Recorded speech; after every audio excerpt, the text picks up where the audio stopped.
The data shows that being lonely is the equivalent of smoking 15 cigarettes a day. Do I think that the antidote is, in part, us finding our way home to each other?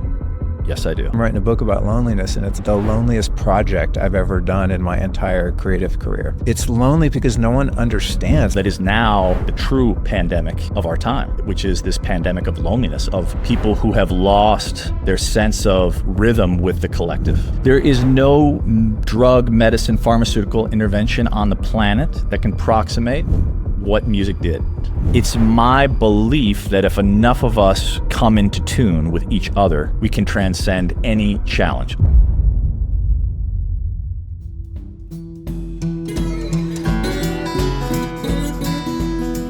Michael Trainer. My man. I was thinking about you this morning in preparation for this episode, and I know I've seen you a couple times since, but for some reason when I think about you, or your name will come up with Allison, and I think back to peyote ceremony that we shared many years ago back in LA. And I think it was the one, it was in the tiled house. Yes. Right? Yes. Yeah. Yeah. What a crazy experience. And the funny thing is, Cookie was with us that night. I remember. And she was getting a little hyper. I usually, if we're going to be in public, I'll give her some CBD or something, but she gets very, animals are sensitive to energy, and she was really hyped and kind of, distracting people, which of course was mortifying. And the facilitator wanted to give her some peyote. I'm like, oh, she knows what she's doing, So she gave Cookie peyote. And I remember when the sun came up, and then she chilled right out, When the sun came up, I was like, okay, Cookie, let's go outside. And she was high as shit. And she just stood at the lawn. It was just frozen. I think kind of going, what is this? Daylight? Yeah, it was really fun. I'll never forget that look on her face. Well, it's for any animal activists listening, I'm sorry, she was fine. Know that indigenous peoples, very frequently give their dogs various plant medicines. I can just see someone yeah. Well, it was an incredible. I remember that day. I actually haven't sat with that medicine for a number of years. Was just in Mexico literally last night, and had an opportunity, as you know, have a deep reverence for the indigenous, and for that work I take extremely seriously. And it was interesting because I was I really sat with it, and I was like, okay. And it's such a heart-opening medicine, and I've been really working on the heart because I feel like we're so head dominant. I mean, you and I both have been in this book writing process, and so it's been a very cerebral time. And also, there's been a lot of change in my life, and I was like, oh, okay, is it time to go back? And actually, what I came to was I was like, you know what? I think it's actually time for the temescal. I think it's time for the fire. I think it's time to no entheogenic medicine, but let me go back into the heat and let me shed and be back in that womb, that sort of that womb of the earth. And man, it's been I just did 3 temescals in the last month, and it is revolutionized my nervous system. I am literally, I think I told you, I was here in January and just got shredded by allergies, and I literally had to escape. I mean, part of what I talk about with the book Resonance is about what is your music, what people are for you, but also what places are for you. Yeah. And what I realized was at least in January, Austin is not for me for whatever reason. And I was like, where could I go that is for me?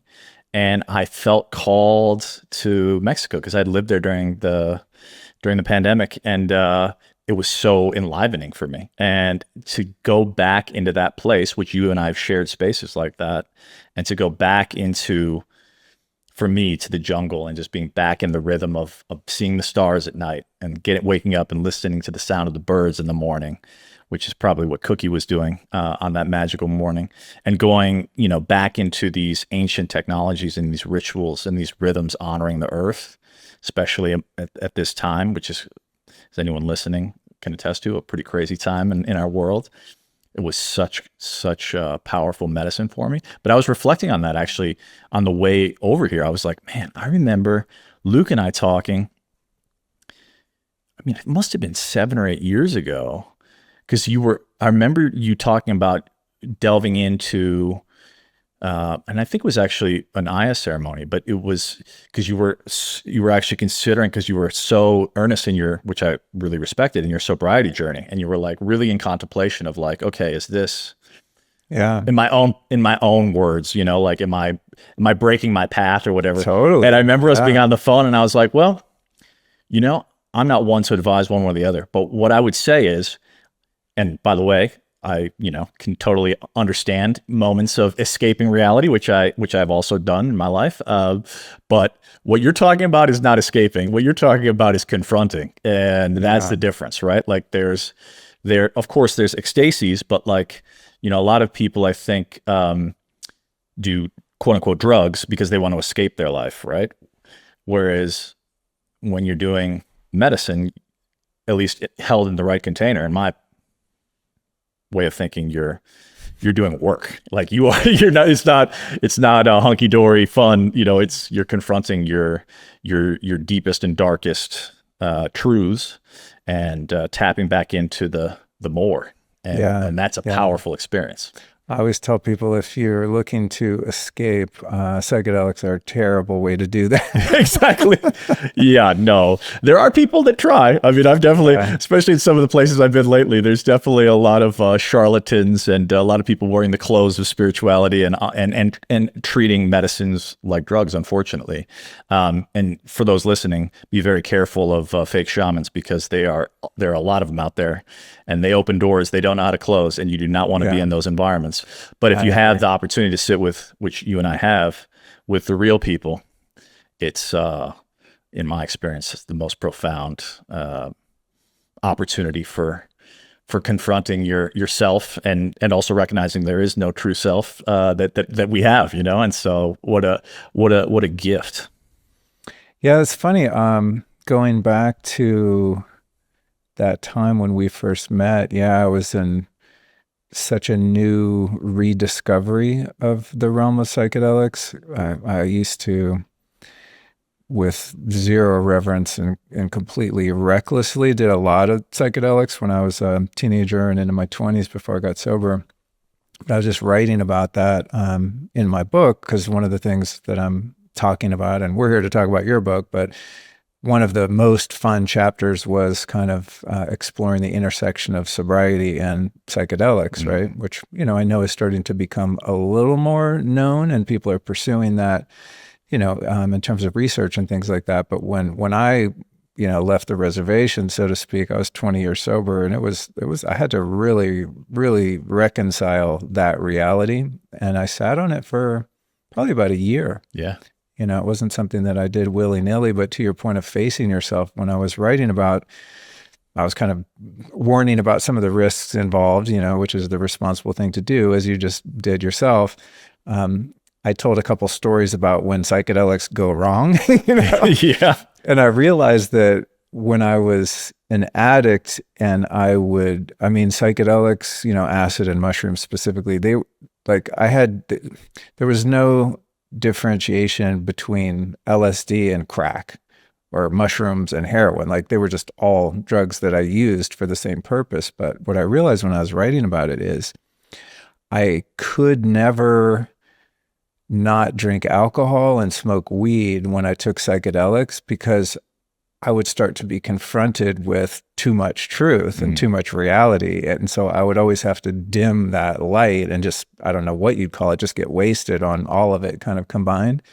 Even like going to Dead shows. I used to go to a lot of Dead shows, and I always take acid, of course. And there would be these moments of transcendence where I started touching something really beautiful. I mean, anyone that's seen the Grateful Dead on acid knows what I'm talking about, like, as thousands of people around the world do, right? But there's some real magic there, but it would get like too much beauty, if I can, that's a lack of a better way to say it, but it's like I would start to feel the presence of God and connected to people, and some of the positive things that psychedelics can do for you. And because I was in such a dark place, I couldn't handle it. So I would have to, try to sort of quell that reality.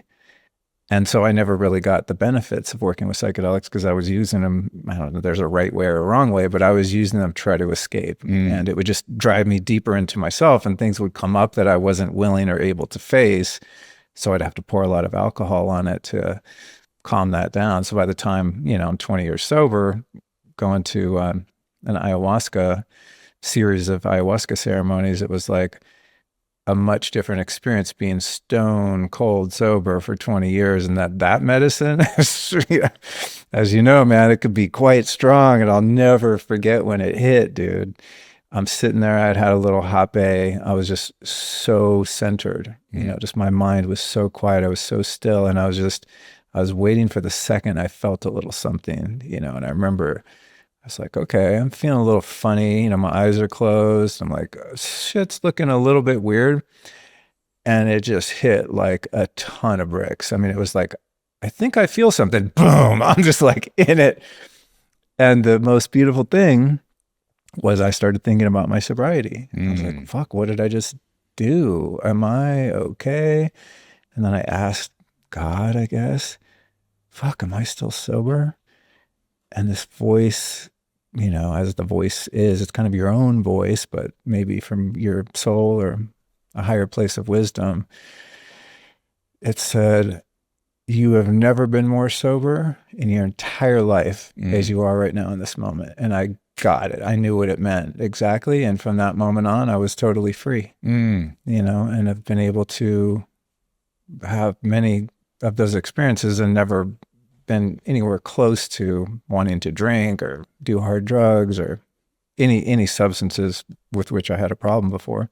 So it's like such a paradox that using mind altering substances has been the most supportive thing to my sobriety. Such a strange paradox. I mean, it is strange and it's not. It's like, well, duh, it makes perfect sense, But anyway, that's a whole other conversation.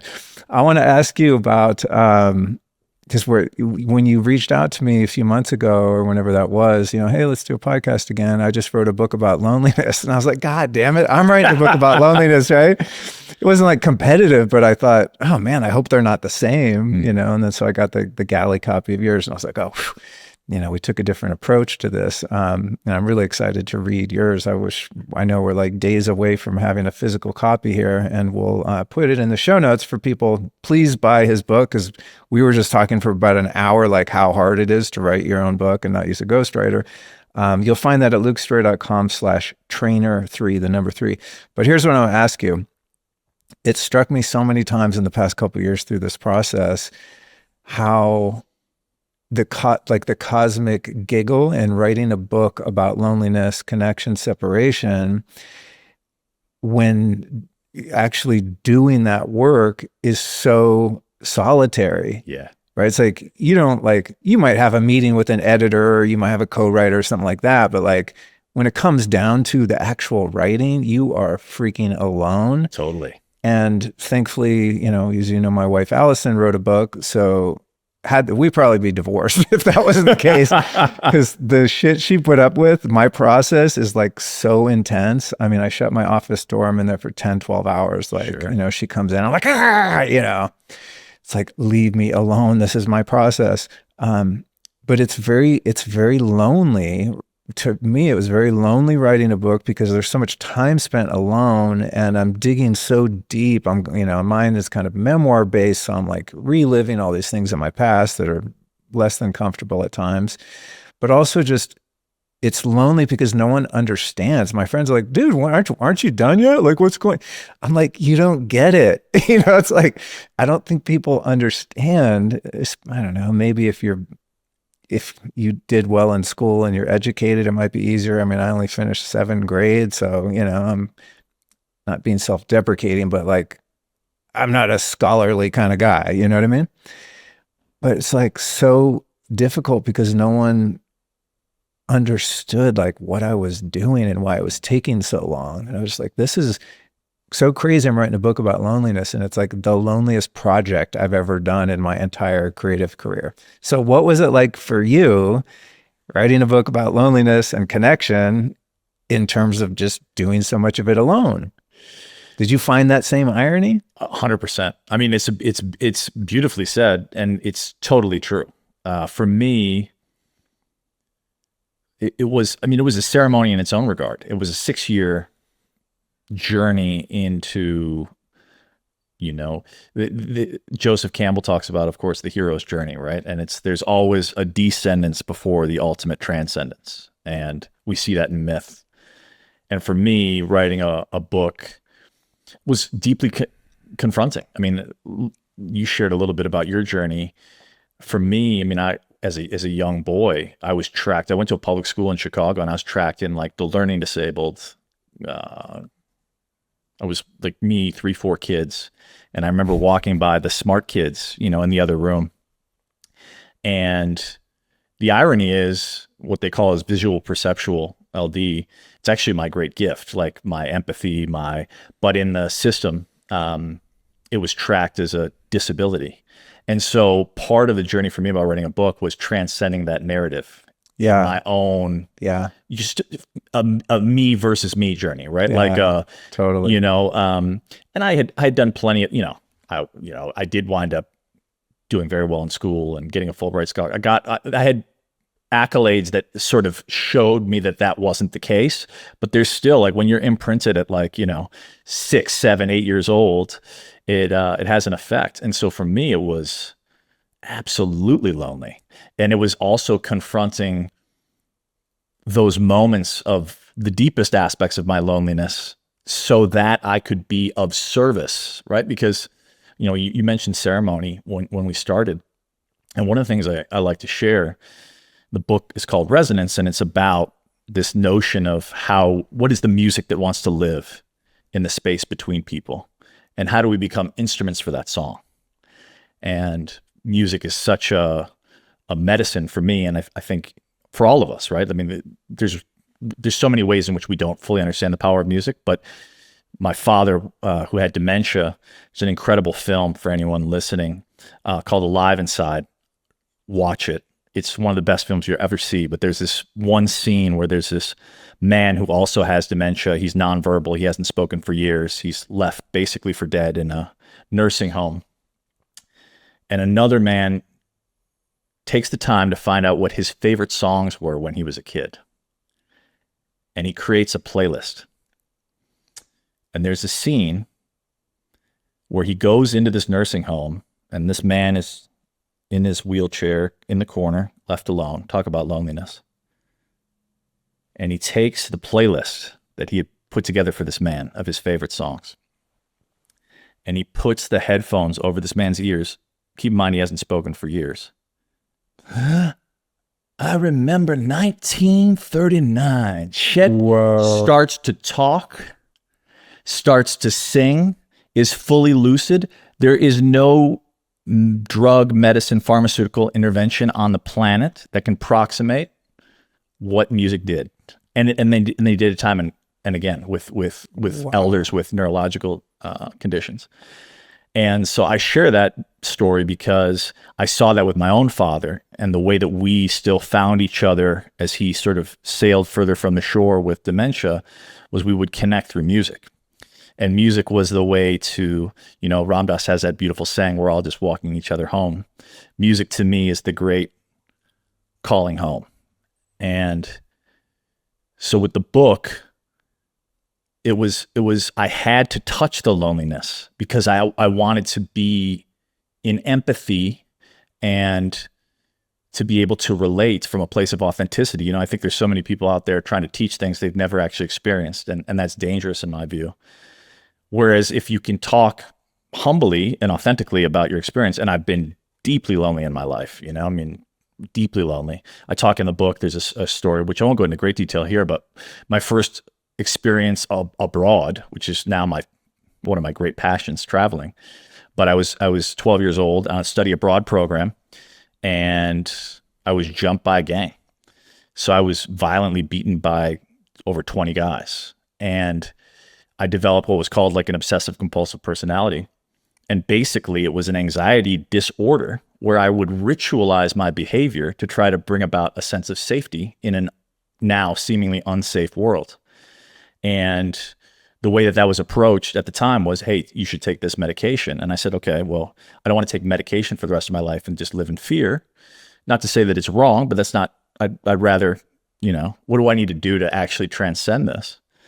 And they said, well, basically the only thing you can do is what we call exposure therapy, where you have to confront the thing that scares you the most. I was like, okay. Take boxing classes. Yeah. Like if you're scared, like you're scared of a snake, you got to get like a foot closer to that, that snake, 12 feet away.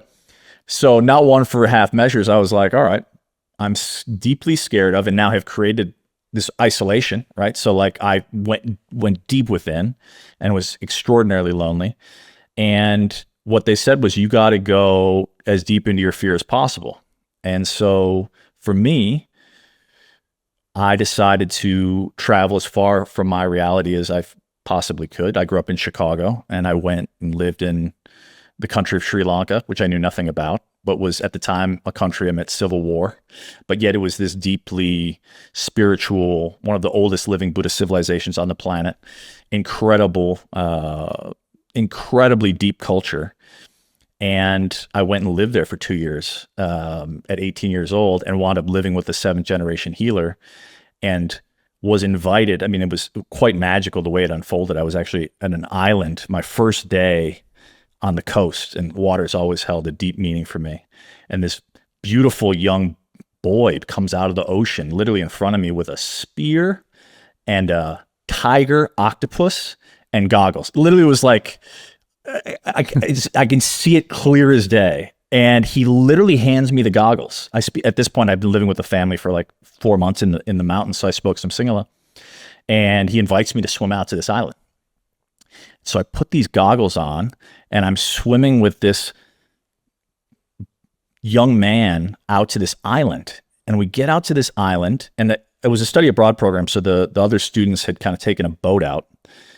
And I see for the first time in my life this man who is crushing chilies and garlic, and this woman is next to him, and she's shaking side to side, and she's speaking like, you've probably seen movies of like people speaking in tongues. I'd never seen in real life what I witnessed on that day, which is a woman. Keep in mind, this is a Tamil woman in a country amidst civil war. And my professor, who just arrived by boat, is like, his jaw's on the floor, because it's a Tamil woman speaking classical Sinhalese, which would be like all of a sudden if I just started speaking like ancient Zulu, like some language there's no way realistically that I should know. And he was one of 5 people probably in the country that understood what she was saying. And I saw for the first time the power of ceremony in terms of the invocation of what is possible. And she was amidst this deep healing journey where she was entranced, speaking a language theoretically she should not know how to speak. And that day, I was invited to study with a man who was a 7th generation healer in a tradition that's a very secret form of Ayurvedic shamanism. And I thought I was just going to study mask carving. I was very interested. My great-grandfather was a Swedish carver. And I got introduced through the mask into this world of ritual healing. And where I had developed an obsessive compulsive personality to assuage my anxiety, which was called neurotic because I grew up in the West where that didn't have any community or sociological, religious aspect in which I could make sense of ritual. I was just creating it on my own. I would check the doorknob. I would check the stove. I was trying to assuage my anxiety through ritual, which has been done since time immemorial.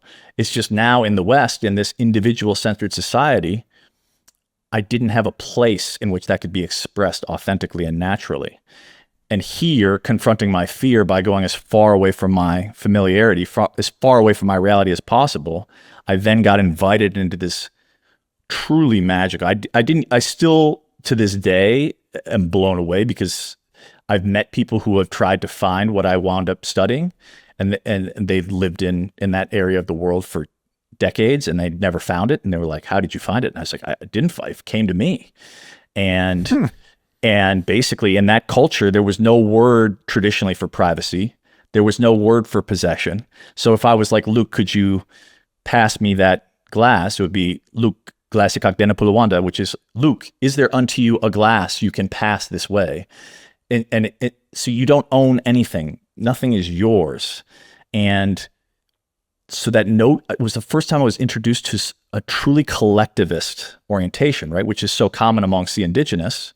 And I've now seen subsequently in ceremony. But when one person, my teacher taught me, and I read about this in the book, when he talked about dis-ease, he talked about it as balance. He said, health is the heart rhythm. It's the rhythm of the heart. And we all have a rhythm, right? For the first 9 months of our life, we are in the darkness with nothing but the rhythm of our mother's heart. Like that is how we come into being and to knowing.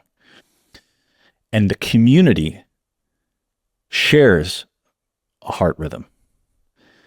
And when someone loses their way, they've come out of tune.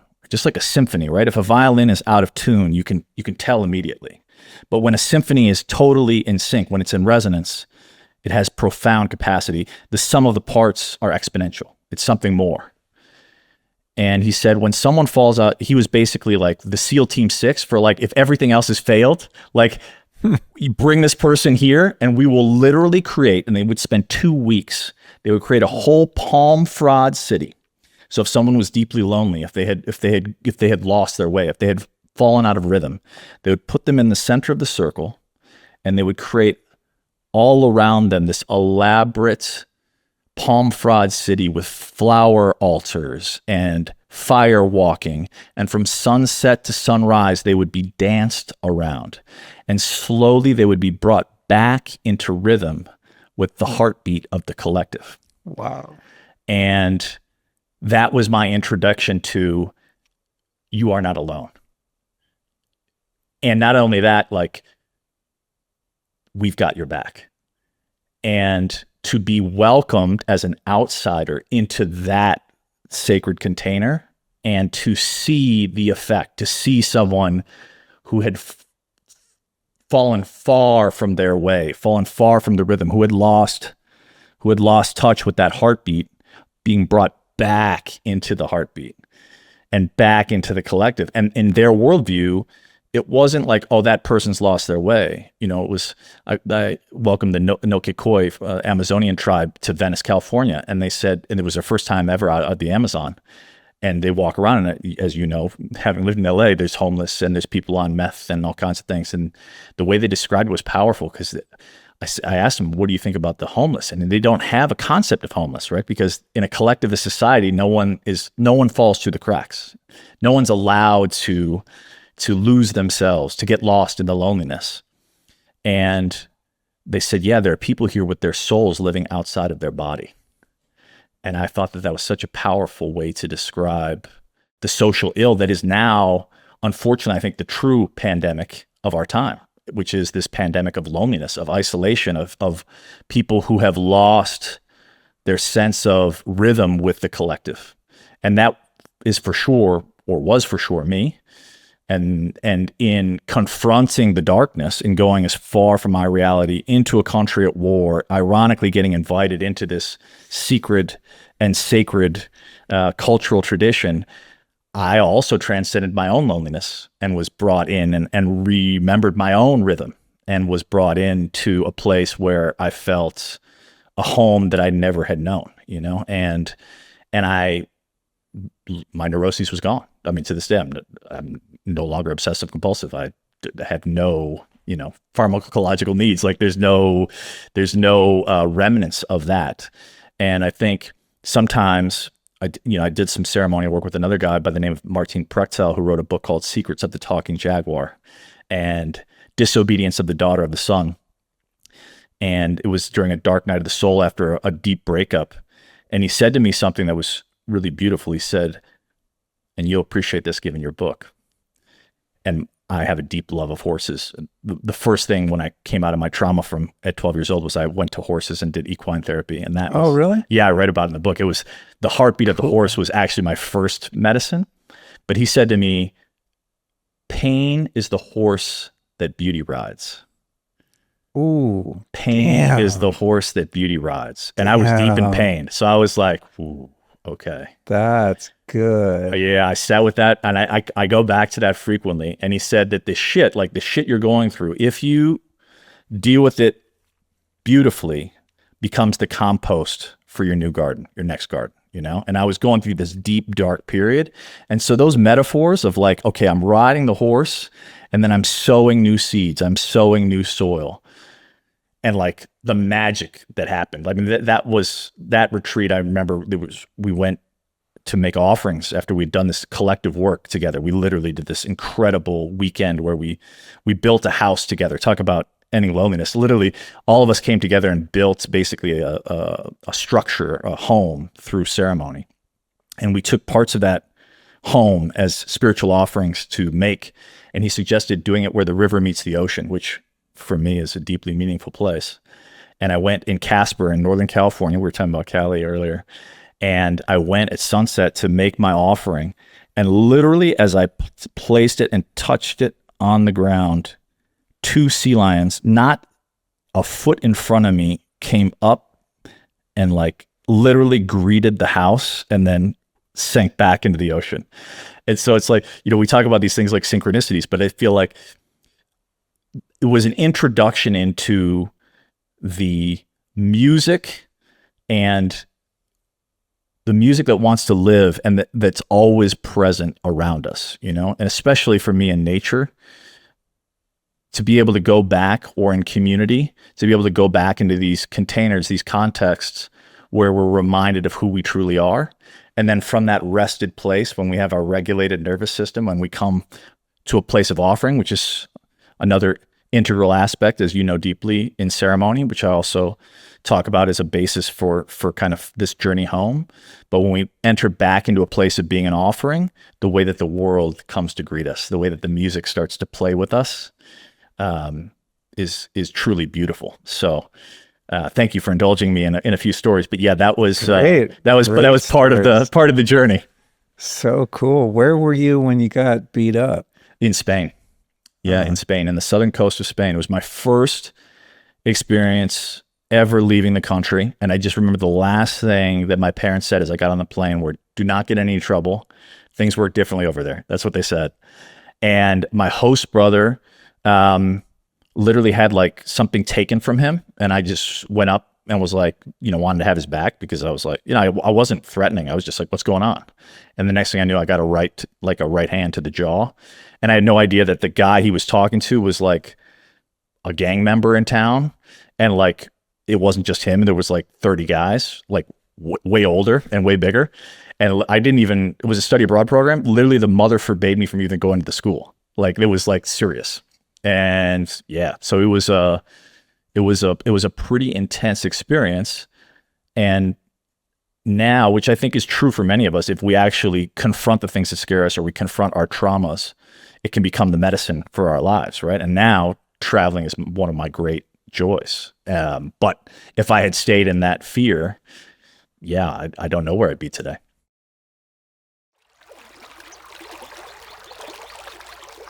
I'm all for a healthy gut and detox programs, but honestly, most detoxes just seem like an expensive way to have a terrible week. You know what I'm talking about? Harsh ingredients, cramping, fatigue.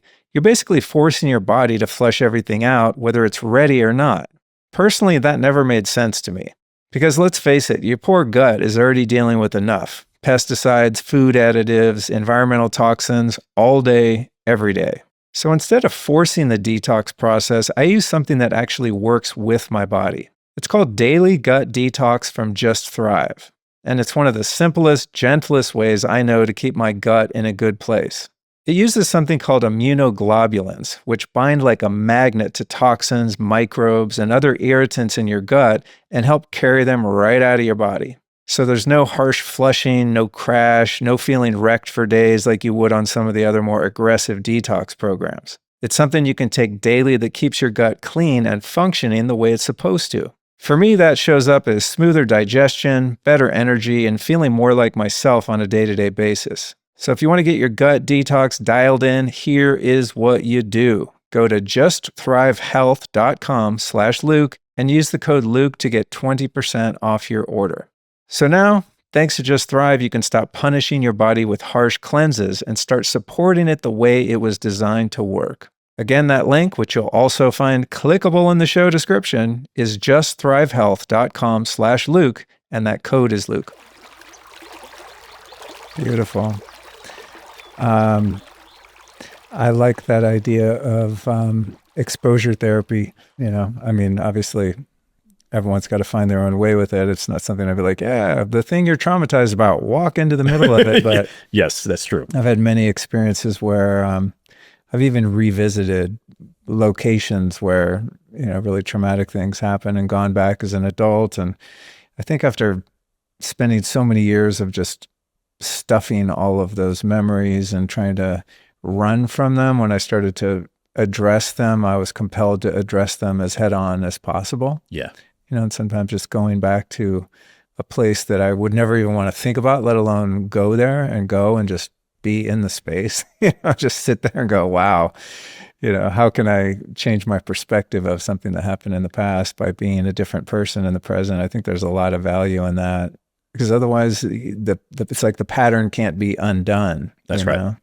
It's like that seems to be the way. And, not that you always have to go physically to the place or see the person, but I found that to be really helpful too, just kind of doing the counterintuitive thing, which is like my nervous system is going, do anything but that. And I'm like, that's exactly where we're going. Yeah, let's walk into it.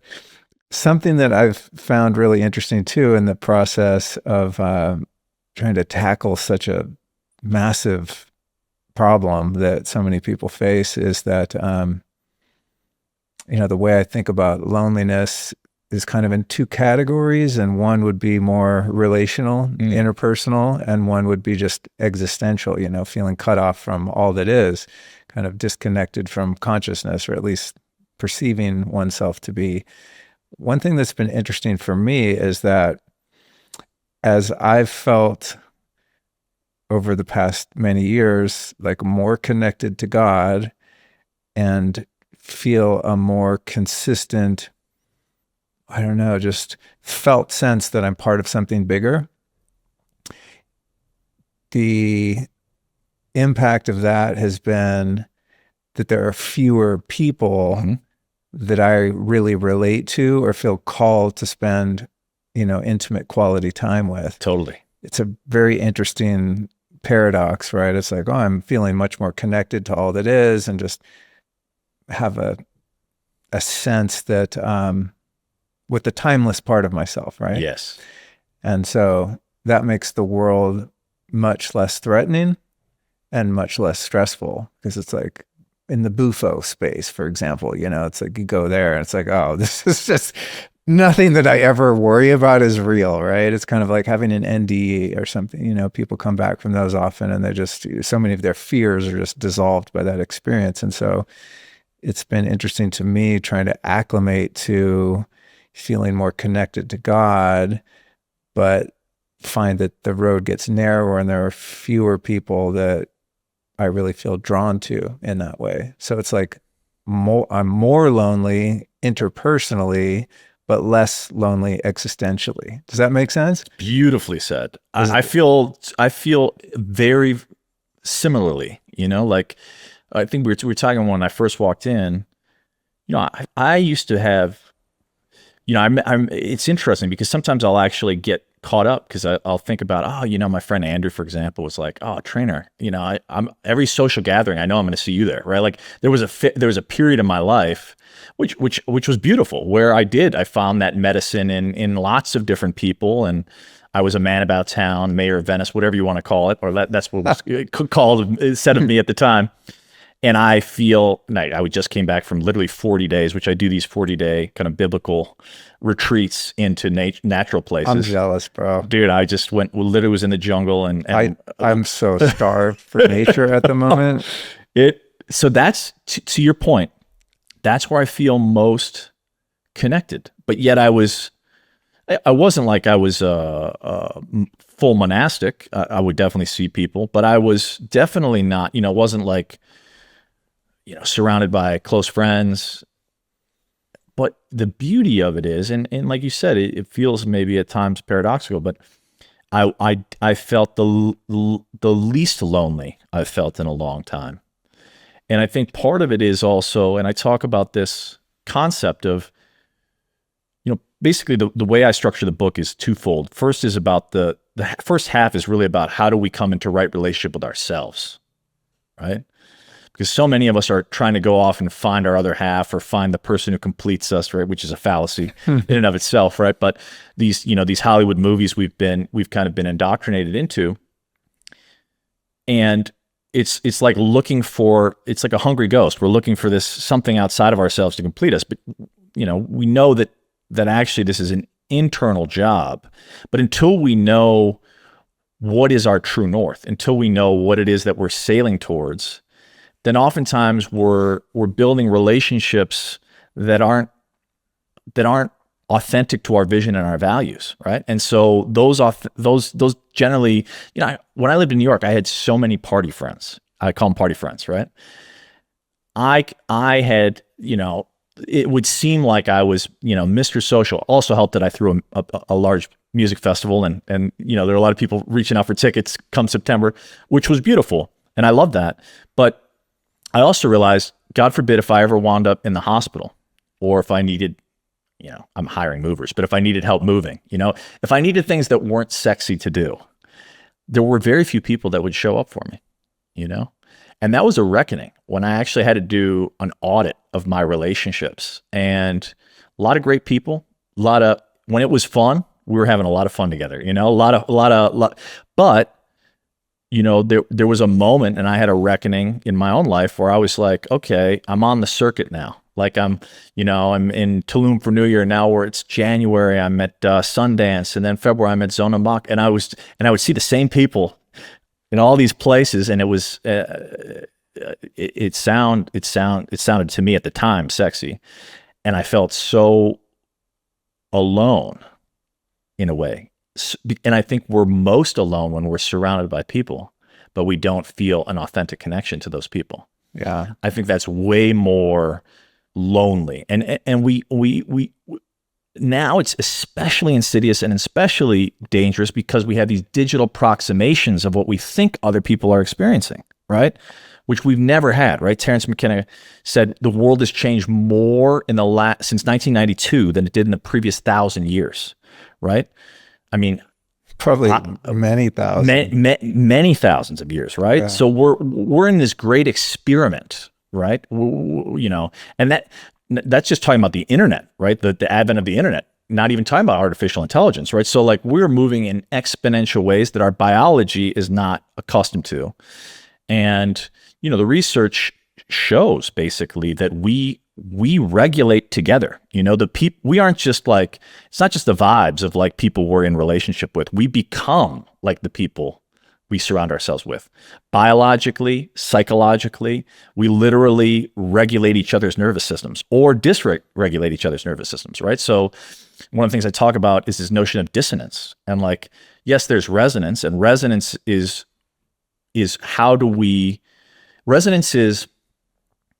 I'll describe it musically. I describe it in a variety of ways, but it's like when you're watching your favorite band perform and you look around and everyone is absorbed in the song. No one, I mean, now it's harder because everyone's using their cell phones, but like, go back and look at for example, this is not a band that I particularly have deep resonance with, but I was just watching this video of The Prodigy in 1992, and they were performing for 300,000 people. And they're playing that like, dong, dong, dong, dong, dong, dong, dong. And like, like, I don't know, they're like Czechoslovakia or something. And I'm just looking at this sea of like, like 400,000 people just moving with the music, and there's not a phone in sight. And that moment is something that those people will never forget, right? That to me is resonance. Now, the interesting piece is that may not be resonance for someone else. And that's why I like this notion, right? It's like when I was a teenager, that probably would have been resonance for me. Now put a Prodigy concert in front of me, I will be walking as far in the other direction as possible, right? Like resonance for me is like if someone's playing 90s hip hop, I'm in, Someone's playing classical music, I'm in, Someone's playing some heavy metal, I will be as far from that as possible. Doesn't mean heavy metal's bad, by the way. Doesn't mean I disrespect or like, and I mean that literally and metaphorically, right? And I think that's another way to look at it is there's a discernment that comes once we know our true north, once we know what music is our music and what music is for us. then we can navigate and invest in the relationships that bring us to life, in the music that calls us forward. Because I think a lot of us go through life kind of choosing just based on proximity. Who did I go to school with? Who's my neighbor? And those people might not be the people that invoke your greatest song, right? Like, think about the Beatles, right? John, Paul, they were incredible individual musicians, but together they were something more. They were the exponential more of the Beatles, which has touched all of our lives. And it's my belief that each of us have, just like a fingerprint, each of us have our own unique song, each have our unique note, and the world's consciousness, Gaia, is waiting for us to express that note so that the symphony that is awaiting for that song can materialize fully. The more that wants to live through us as vessels, can be realized. That's what I've seen in ceremonial work. It's right. It's like how, I don't love the word awakening. I think it has its place, but I love the word remembering. It's like, how do we remember who we truly are? The love that we, just like that child listening to the heartbeat, right? To go back to that notion of our heart rhythm. How do we remember who we authentically are? And how from that place can we find the ones that resonate with our song? Yeah. And to me, that's the antidote to loneliness. That's the true antidote. Is like, okay, it's not about the visuals, the Instagram, everyone's at the sexy party. It's like, okay, and your unique note might be like Napoleon Dynamite, might be like some freaky weird amazing thing, where you're like, you found like your song, remember that scene where like Napoleon puts on the mixtape and like all of a sudden his awkward just becomes epic, It's like, where does your awkward become epic, And who are the people dancing, Those are your people, right? Those are your people. And I feel like that's the thing, is a lot of us chase a certain notion of who we think our people are based on society, social projections, status. Some things hardwired, passed down generationally. But I think the true revolutionary act is to actually pay attention to what our unique expression is, and it changes, right? And being in the dance with that, and finding the people that bring you to life, that bring you to your song, and that you want to dance with. Beautiful. I love what you were talking about earlier too, about realizing you have a lot of friends. Yeah. But who are you going to call in the moment? We all have the moment. And I would rather have 3 really true friends that are ride or die than 3,000, so-called friends on the periphery. Totally. As I heard a wise man once say, a friend will help you move. A true friend will help you move a body.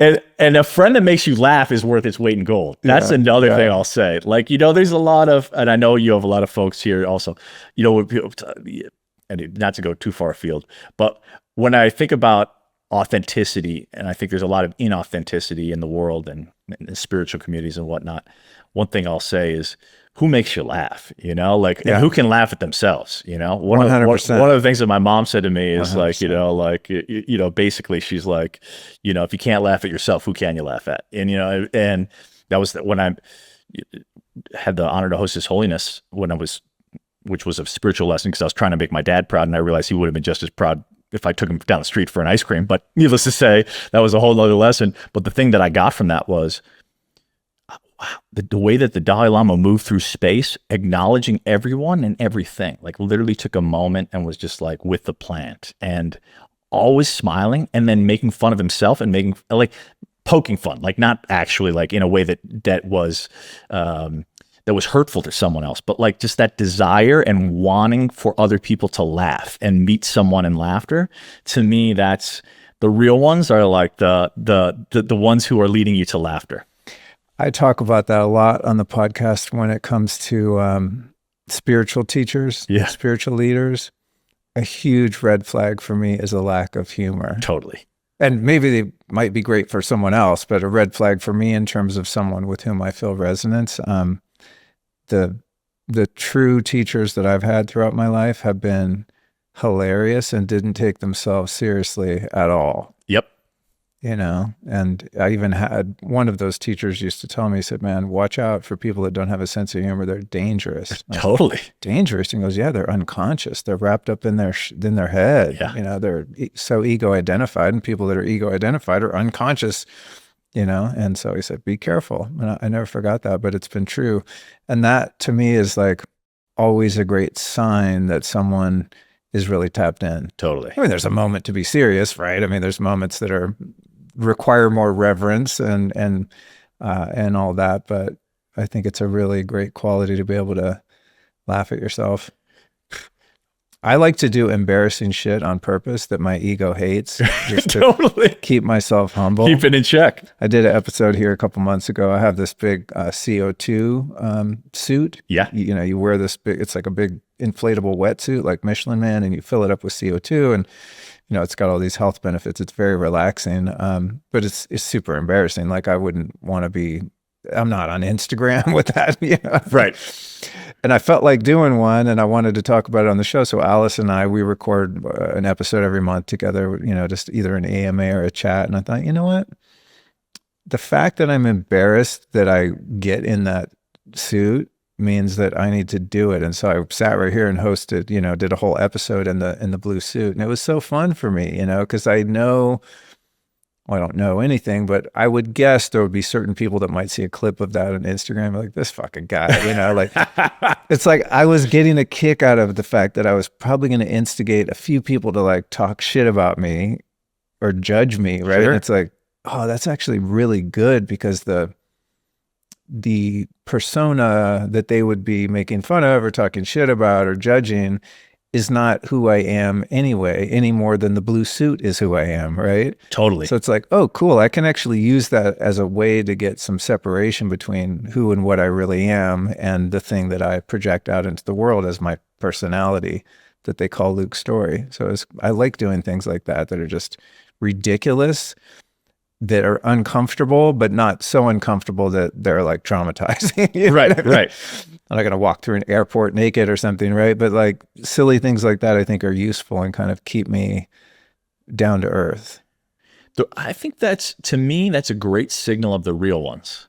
What, like one, there's two things to that, right? Like I love that you do things to break your own ego, right? Like I've done similar things, you know, things where I'm like, just, okay, let me just confront, like I'm going to go on Santa Monica Pier and do some and I've done this, you know, like random acts of just like things that I don't feel comfortable doing at all, but just because I don't want to get too caught up in this construct of who I think I should be, right? Yeah. And the second thing is, I think this notion of the real ones, like I love what we were saying about the spiritual community, right? Because I think I'm almost allergic now. Like because there's so many things I like, you know, but I'm so hesitant to go to things because I don't know if the person leading it is actually embodied, and therefore I can walk away feeling less good than when I walked in, going in and being kind of guided in a room in a way that isn't held beautifully. And when you were talking, I thought about Jerry Nelson. I don't know if did you ever meet Jerry? So what I love about Jerry, so Jerry's a real one. Jerry is Diné, Navajo, big guy, like, you know, big guy. And I met him and we sat down and I treated him to his first acai bowl. It was actually at the Aniwa gathering. And he was cracking jokes. I literally I was rolling laughing, right? Now, Jerry is dressed in a trucker's hat, a t-shirt, shorts. Why do I say that? I say that because what many don't know is that Jerry is also one of the most adept roadmen you could imagine. Like this is a man that holds beautiful space and is highly experienced, but he is not adorning himself. There's no virtue signaling. He's not wearing, you know, the clothes of spirituality. You know, he's not fronting anything. There's no, to know, you got to know. And I remember I mean, I had the honor to sit in a couple of containers with him, but I remember first sitting in a sweat lodge with him. And the way this to me is like a marker of the real ones. The way that he was listening, not just to the words that people shared, but he was listening to their body language, you know, and he was listening to the words behind their words. And then he would share a very simple story, but it wasn't like, you know, like, I don't know if you guys have been in like a yoga class where you can tell the teacher cares more about you seeing them as a really fancy, enlightened teacher than actually running a good yoga class. like I describe in ceremony, you can tell the difference between someone who is singing because they want you to see them sing beautifully and someone who's singing to lift the room. You know, you can really feel the difference, right? Someone who's still in their ego, like they might be a beautiful singer, but like it's definitely about them, and it takes you out of your process because you're focusing on them, versus someone whose song is meant to dedicate itself to the more all of us are moving towards. I think about like being under the ocean and like seeing the light guide you to the surface. And Jerry was the latter. You know, and God bless, when this man sang, he was big. I describe it as like, imagine you're sitting next to like Aretha Franklin on the bus and you had no idea, you know, just someone in plain clothes. And then all of a sudden Aretha starts to sing and you're like, my God, you know, like this man. And I wound up actually sitting in ceremony with him. And when he moved, you know, good morning relatives all night, he just moves, he starts to move the rattle. And I had never heard the rattle articulate in the way that he moved it. And he started to sing, and it was like he had a key directly to my heart, and he just went boop, and he unlocked it. And I have a feeling that was the case for everyone, because in the sweat he would share a story, and it was a story that everyone could be warmed by. It wasn't a prescription. It wasn't for $39.99, I will tell you the 10 keys. You know, it was a story that everyone could warm themselves by. So he was listening at such a depth that he would offer something that every person could be served by. But it wasn't because he needed to be seen. It was because he was truly in dedication to the more that wanted to live, the song that wanted to live in the space between us. And to me, in addition to humor, that's what I look for. How is someone listening? And from a place of listening, how are they evoking the song for others such that it is a beautiful offering to the more, you know? Because I think that's the piece. You know, Stephen Pressfield, I know you're friendly with him. Elizabeth Gilbert wrote Big Magic, Stephen Pressfield, War of Art, right? Like that idea of the muse, right? That divine vessel that we all can be, but we also often all have resistance to. To me, the real ones are the ones that help us become vessels for the muse, or what I call in the book, the more, right? That exponential potentiality that is always present, and we sometimes feel when we're in a really good song, we feel like that gentleman when he had the music on, the man who had lost himself, he all of a sudden got tapped back into the more through the music, right? And we've touched those places in whatever it is that brings us to life. To me, the real ones are the ones that from a place of listening help evoke us back into that place of life, that more.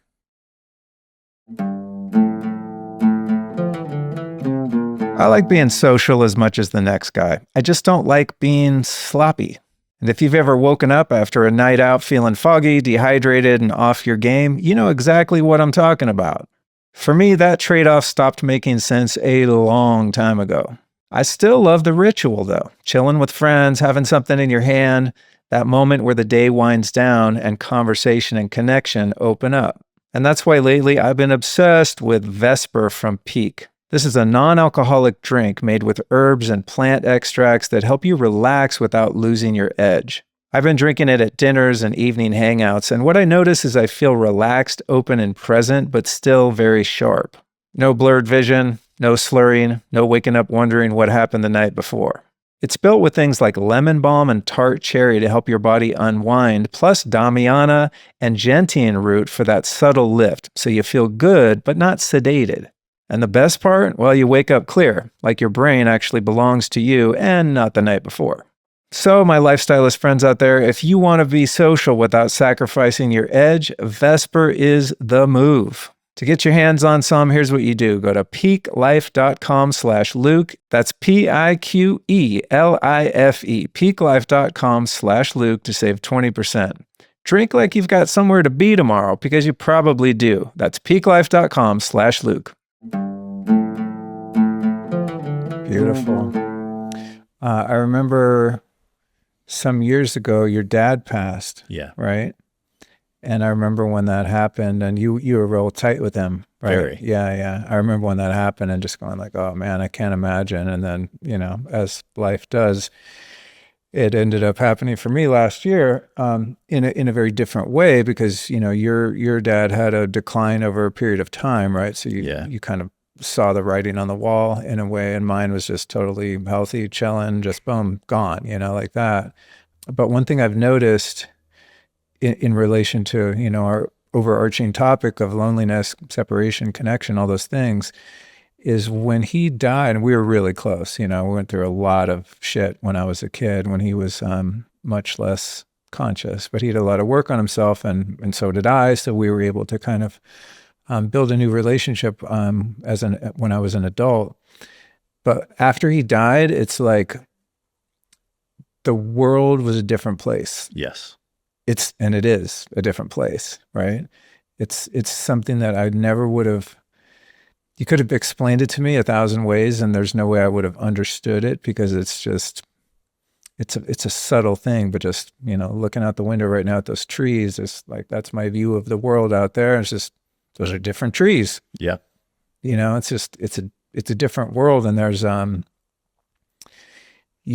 like a very specific, like texture to the lonely side of that, the loneliness that comes with that, right? It's like, I have a lot of great friends. I have an amazing wife. My mom's still alive. I mean, he was just one person among many that I deeply love and love me back, and is a ride or die, and would help me move a body, if need be. Not that it ever would be, but it's been my first loss of someone that I've been really close to. And the world's just a different place, and there's a huge vacancy. Yep.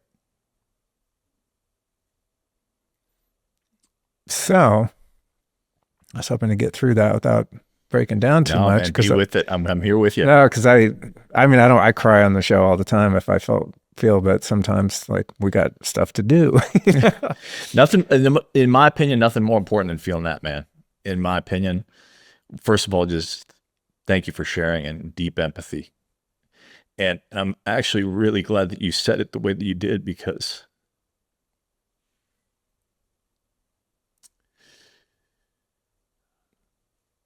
real talk, I'll be lucky if I experience a love that even comes close to the love I shared with my father in this lifetime. And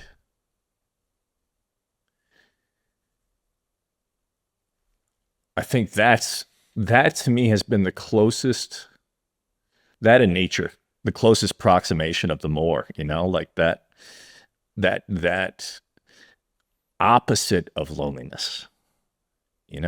I'll share a story because I think it's so fucking powerful. But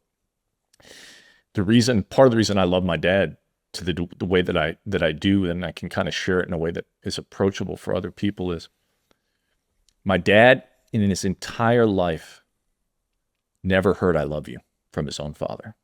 Whoa. Never in his entire life. I write about it. And my dad was one of the first men to go through what at the time was called the New Warrior Training. Now it's called the Mankind Project. Back in the 80s, the sort of mythopoetic beginning of the men's movement. And my grandfather was 6'4", rode at Yale, was a captain in the Air Force, very stoic, always had a suit on, drank his gin martinis. And my dad went through some crazy pain in his life, was burned, third-degree burns down to the bone, literally left in a hot tub by the people who were supposed to care for him. Talk about loneliness, like 6 months in bandages in a hospital bed alone when he was 15, 16, then went to boarding school, was teased mercilessly. And so he had all kinds of reasons to be like resentful of the world, And yet he was the embodiment of love, Cookie walked by, she would jump up on him, like dogs, children lit up, And my dad, when he went through this men's training, which he then took me through, which was one of the most beautiful experiences of my life, he was the only father there in a group of 150 men that showed up to staff my weekend. And it was like I was in a really tough way at that time. And it was a ritual rebirth. And my dad took his dad out for lunch at a diner. And he had the courage, as we talk, he had the courage to tell his father how much he loved him, how much he meant to him, in like one of those rare moments of real talk. And even then, in that moment, my grandfather didn't have it in him to say, I love you. But the only way that my dad knew that it meant something to him was he took a napkin from the diner and he folded it and he put it in his lapel pocket. And so years and years later, when my dad was he was in his sort of hospice bed, I went down to his desk and I found these napkins. And I didn't know if it was the napkin from his dad, but I share that story because my dad didn't let his love die on a napkin. Like he showed the fuck up, man. He oriented his life so that I knew I was loved, And I think part of the challenge of the world we live in today is it's hard to find the people that truly have our backs, and that show the fuck up, and my dad, if I was like, hey dad, Luke's coming to the if he even didn't know who you were, my buddy Luke's coming to the airport, 2 a.m, he'd be there, thermos in hand. He wouldn't even ask who you were, he just showed up, and to me that was such a testament and such a guidepost, and to bring it full circle. I just want to honor and acknowledge what you shared. The world isn't the same. It ain't the same. I see them in the little things, like you talk about the breeze, and I have moments of deep appreciation, but man, it's to lose that and know that that's part of the cycle of life, but to lose it, there's nothing more real. So first of all, thank you for sharing, and thank you for letting me have a space to share, because it's an honor to share a bit about him. But I feel for you, man. It's fucking hard.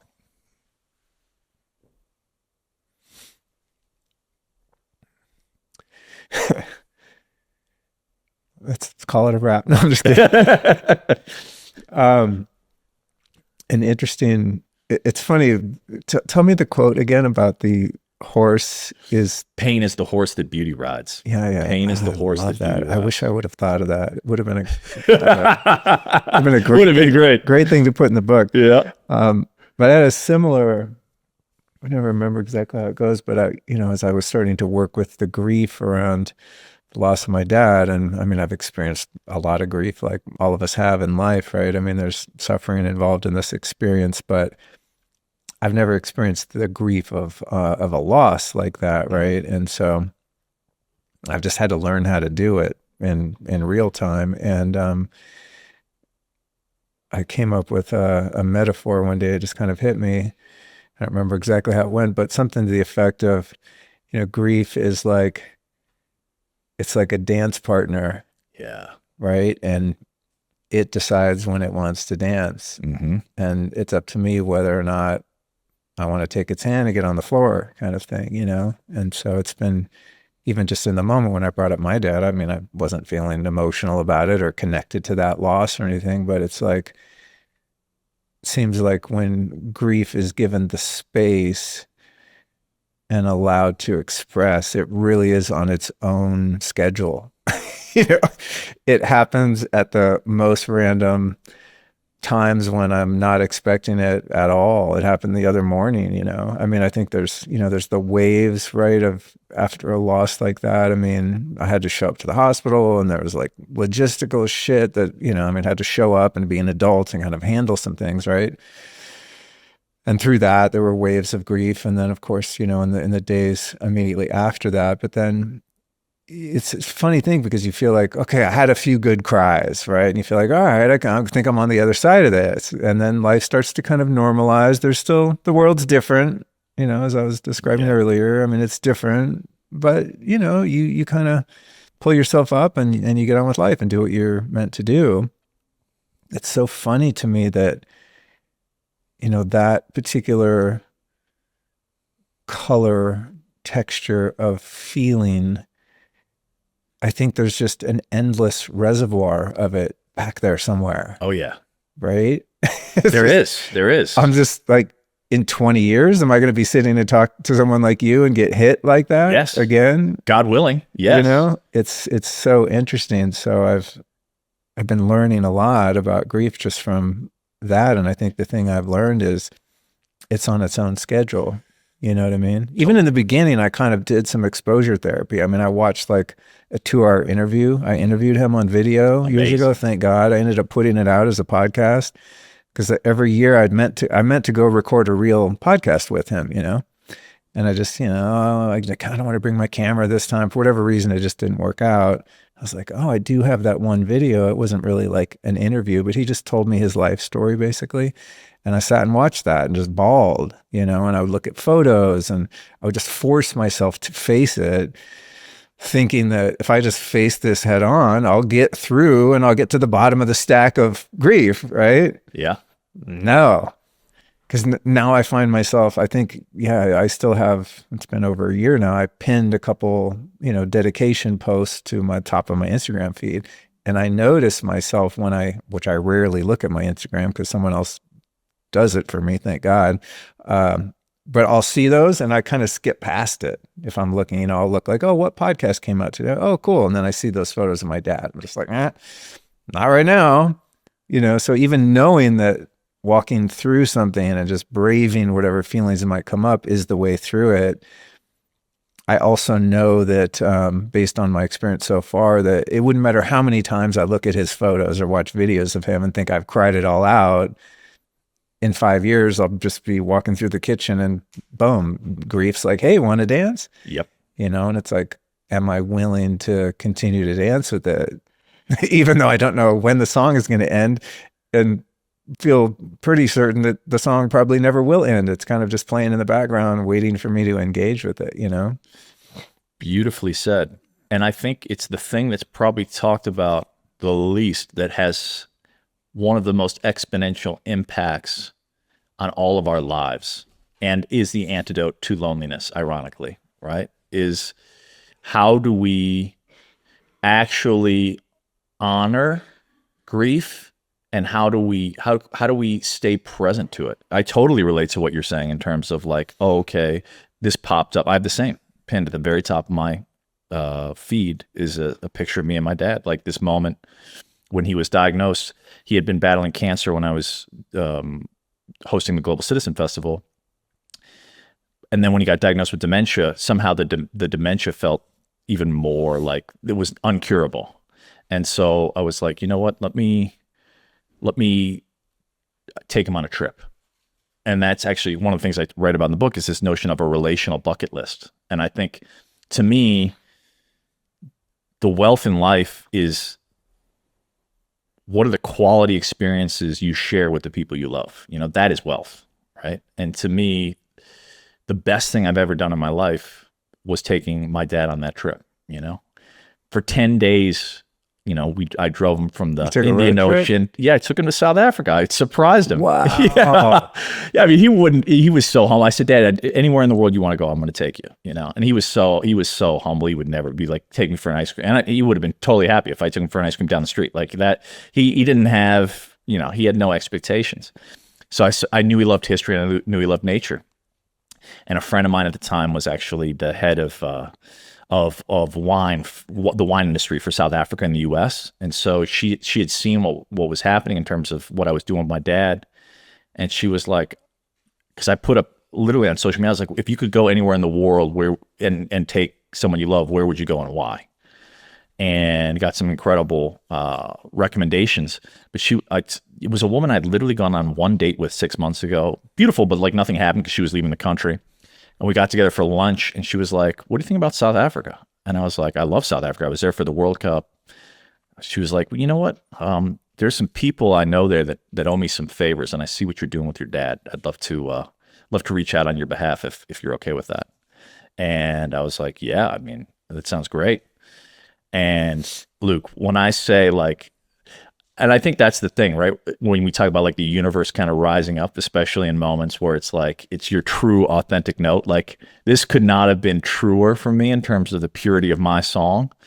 And the world greeted us in the most beautiful way. I mean, I took him, we did Sabrage in the mountains under, you know, in Franschhoek and Stellenbosch, and we went to I flew to Hoedspruit, which was this game reserve where there was a brother and sister, each had their own. The brother was very into like the modern chic, you know, like resort. The sister had like 10 units with like private chef, and you know, my dad was not a luxury man. This was a very like, but like you know, we had our own cabin and private safari driver, and they had fund rehabilitating elephants from Zimbabwe. We literally rode elephants at night in the bush in the safari. Wow. And literally the mother's calling for her baby that's running free in the you know, in the wilds. And I'm low key jealous, dude. I wish I would have taken that. Dude, my dad would have loved that trip. Oh man, dude, for those listening, let me just tell you, take someone you love on a trip. That was honestly the best thing I've ever done. And I got a little bit away from what you were sharing, though, because the one thing I will say about grief, which I think was so beautifully expressed, is, you know, I think both societally and individually, we are the microcosm of the macrocosm, right? Jewel net of Indra, Hawaiian Buddhist scripture talks about how we're all basically diamond nodes in this vast web. And that's the thing, right? The notion of loneliness and individuality is a total fallacy. We are 100% interdependent and interconnected as a web in nature, right? But we've lost sight of that. Totally. And I think both from a societal point, like talk about South Africa. The other thing is we haven't really mourned some of the horrors of the things that we've gone through collectively, you know? What I loved about South Africa, I'm not saying this is perfect, but after, you know, the scourge of apartheid, they actually had something called the Truth and Reconciliation Movement, you know, where people who say a soldier had killed a woman's son, they literally would face each other and tell the truth. And like there was an incredible moment of reckoning where the perpetrator had to confront the vulnerability and the loss faced by the mother. And in certain instances, the mother would forgive him, like in public, right? Like, so when we talk about healing work and we talk about some of our social ills and the societal things that perpetuate itself, just like generational trauma, I think actually looking and contending with grief and doing so publicly is one of the most powerful medicines that we can have on the planet. And I think specifically speaking as men, I think one of the great scourges for, I don't like the word toxic. I think it's problematic in a variety of ways. I don't think toxic masculinity exists. I think there's deeply flawed and deeply wounded and actually like, you know, deeply hurtful, you know, actions that are perpetrated by both men and women, or masculine and feminine. But I think what we have is we have individuated and unindividuated men. You know, since time immemorial, boys would be brought into the wilderness and indoctrinated into symbolic manhood and held to an account of what that standard meant by the elders in their community. And that is generational training that has been passed down across cultures for thousands of years. And we have totally lost sight of that, right? So we don't have any longer, even though our biology is wired towards that, we don't have those models and those communities, those cultures, family units, tribal units that hold us to account and bring us through the challenging moments in a good and beautiful way, you know? And so we see that manifest, unfortunately, in some very bad behavior. And I'm not making an excuse for that at all. But what I will say is I think grief and attending to grief, the antithesis of that is a lot of the trauma that we're seeing and the perpetuation of trauma in our culture. Because when men don't actually grieve and deal with grief, they numb and they act out in ways that is not commensurate with an individuated man. And part, I think, of the individuation process is a deep relationship with grief and a willingness to look in the hard places.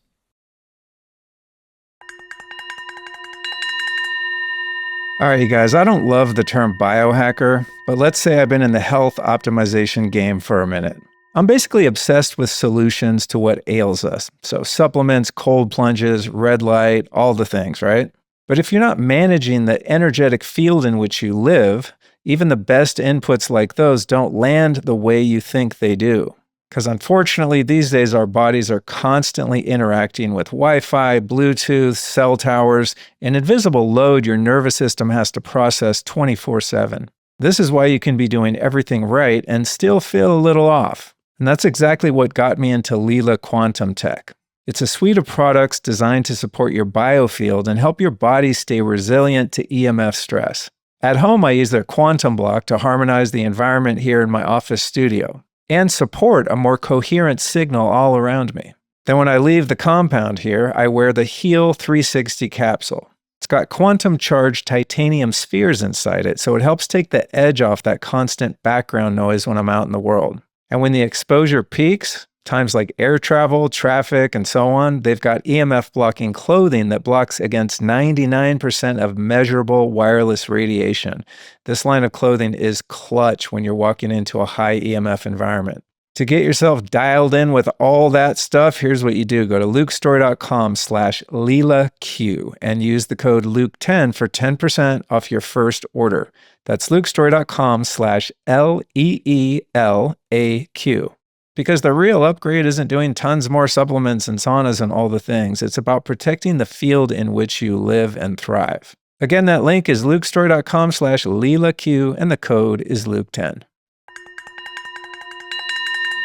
Yeah, I think all humans that suppress things that need to be expressed are going to have distortions. You know, it's going to come out one way or another, right? So if I wasn't willing to sit here and have a cry with you about the grief around my dad, it would come out in some other neurotic way. And if I was less, and I'm sure it does, and if I was much less conscious than I am today, how that would be expressed would probably hurt other people as well, right? And cause them some kind of suffering or grief on the other side of that. You know, speaking to the generational nature of trauma, one way, I hate to keep referring to my book and talking about your book, but they're so closely related, you know, although very different. But it's like suppressing that grief, the generational grief, keeps the contagion of it alive, right? Yes. It's like grief is like contagious. Trauma is contagious, you know, these feelings that we're unwilling to face because it's uncomfortable. And as men, many of us in this culture at least have been taught that to express your emotions is weak, right?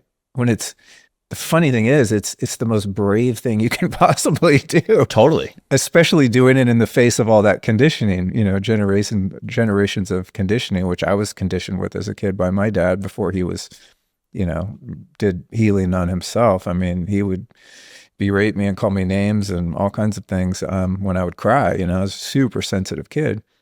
It took me decades of my work and decades of his work before I realized he was probably more sensitive than I was. His just the coping strategies that he used were through anger and violence and things like that. But underneath that, I came to know a deeply sensitive soul who just didn't have a proper outlet for that, right? Yeah.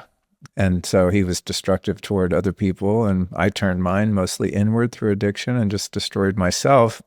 But regardless, those emotions and the experiences that we go through, if they're not faced and held and dealt with, they're going to cause problems, 100%. And that's, that's why shame is often the things that we won't look at or talk about publicly, right? And you talked earlier about sobriety and part of the reasons I've never personally been in a 12-step program, for example, but I've been in men's work and deep men's work and done integration groups and spent years every week meeting with men going through the darkest shit you can imagine.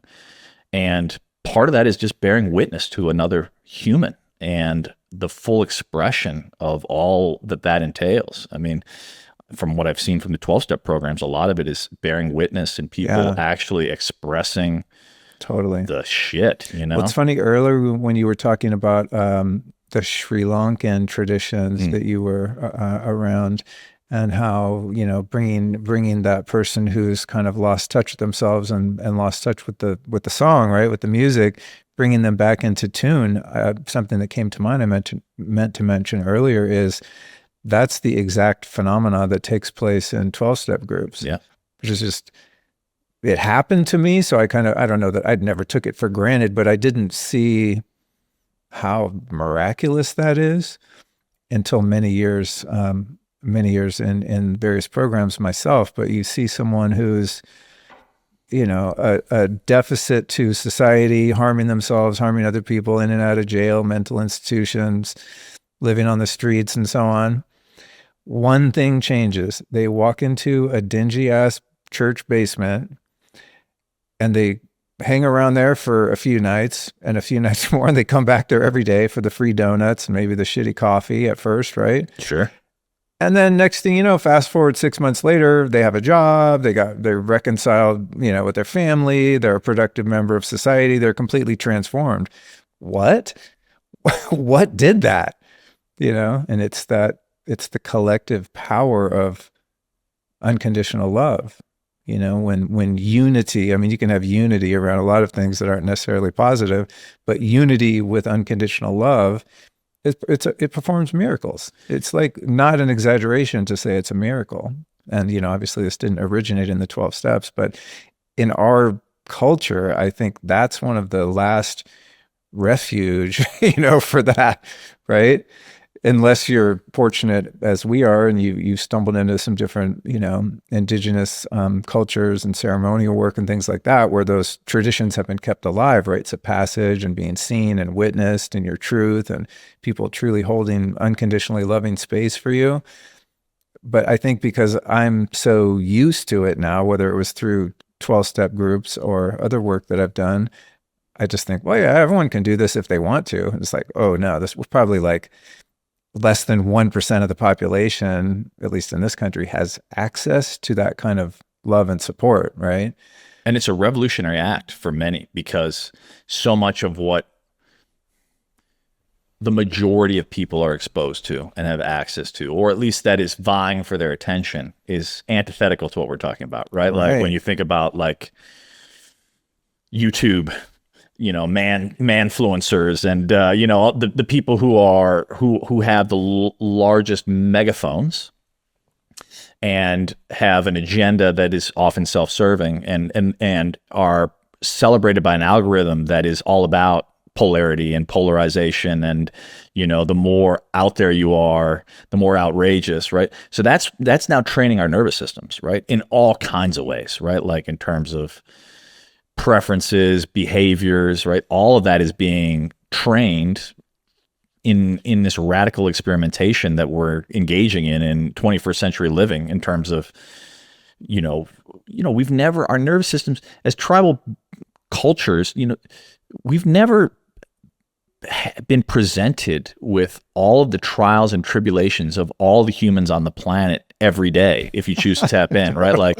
I used to read the Wall Street Journal every morning, and I was like, and I like to be informed, and I consider myself a global citizen, but I was like, wow, okay, it's not that I'm going to bury my head in the sand, but I'm going to focus on areas where I actually exert influence and not just have my nervous system blown open by every single thing and problem that's happening around the world that I have no agency over or very little. And you add that to boot with the demands of modern day living and everything vying for our attention, and you're a single mom or you're a single dad, and it gets complicated. So it isn't to say that it's all of a sudden like an easy solution, but I think to your point, there is a way that is available to all of us when we do take responsibility for our lives to find mechanisms to support that journey that are often free or very low cost and accessible. The price of entry is the courage to confront your shit. Yeah. Exactly. and that is a high price of entry, Yeah. but the gift on the other side is profound, right? And I think, unfortunately, for example, Mankind Project, incredibly accessible, and now it's global. I went through that training. It was profound, right? Vipassana training, Goenka, his gift to the world, 10 days, donation only, right? Like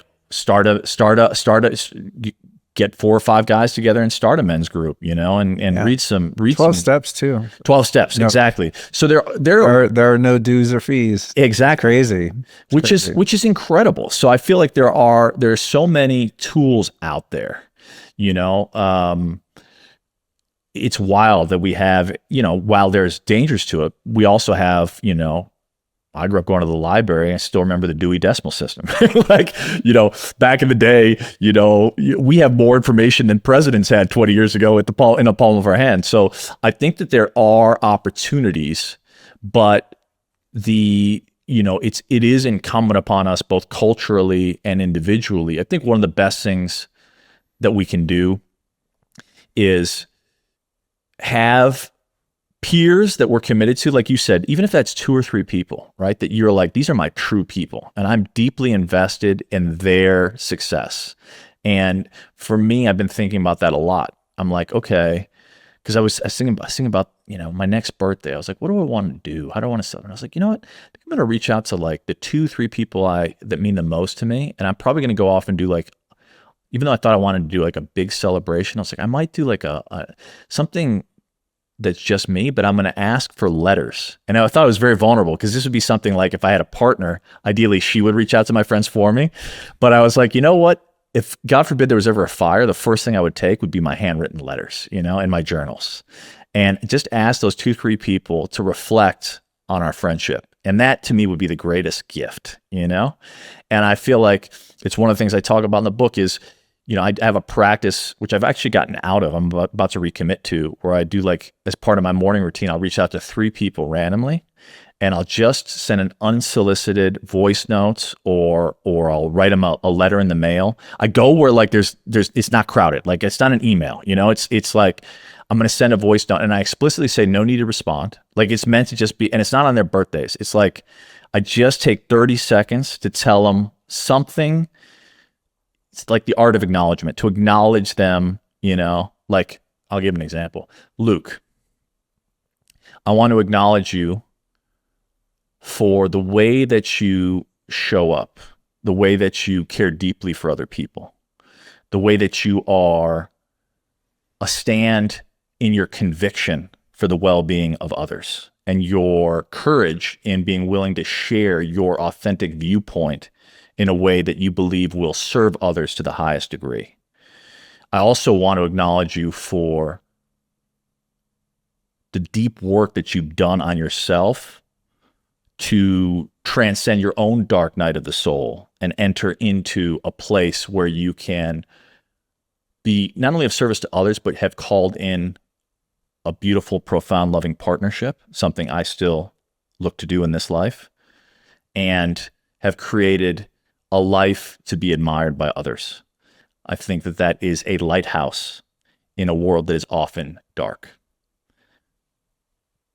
Off the cuff, but to me, how can I authentically show someone that I see them in the way that I see them and share that with them, even if it's short?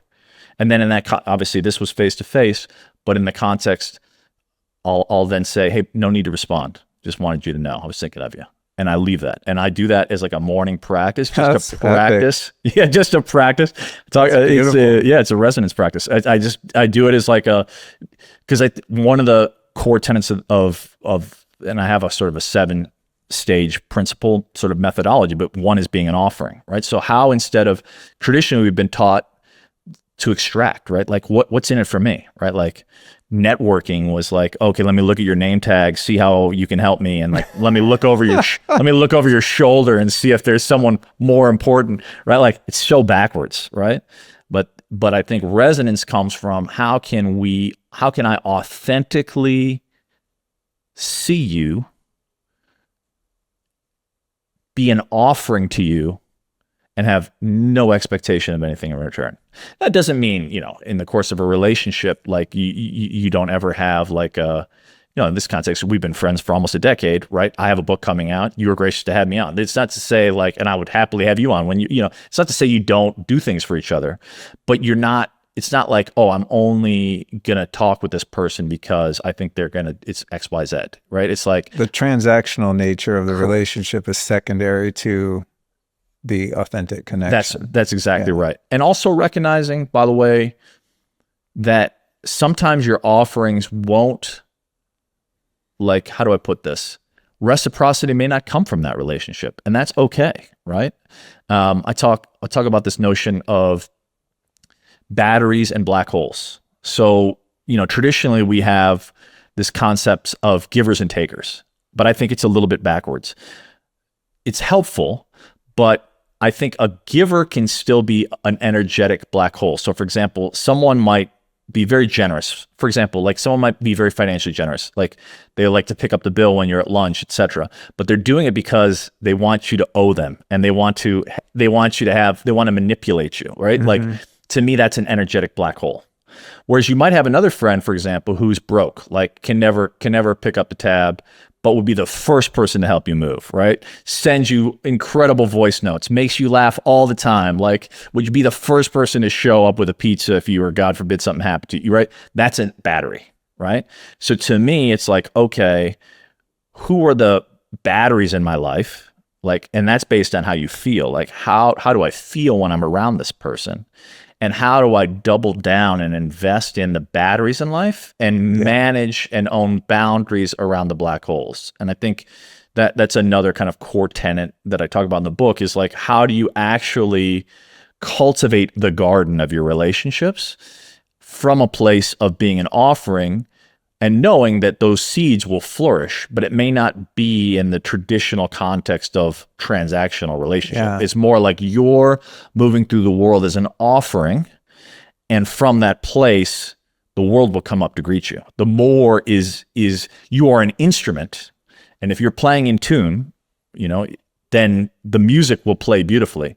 You don't know exactly where it's going to land, but it's going to land. And so get ready, because that's how you call forward your band, right? Like and then from your band, I talk about the symphony, and that's where your impact even moves out further into the spiral, right? So it's like, as you move generously, as you share your gift, as you take courage in your path, slowly you call forward the aligned voices, right? The Beatles, like your Beatles, your John Paul, Ringo, right? And then that music touches in ways you never have been able to even think about, and opens up profound doors of possibility.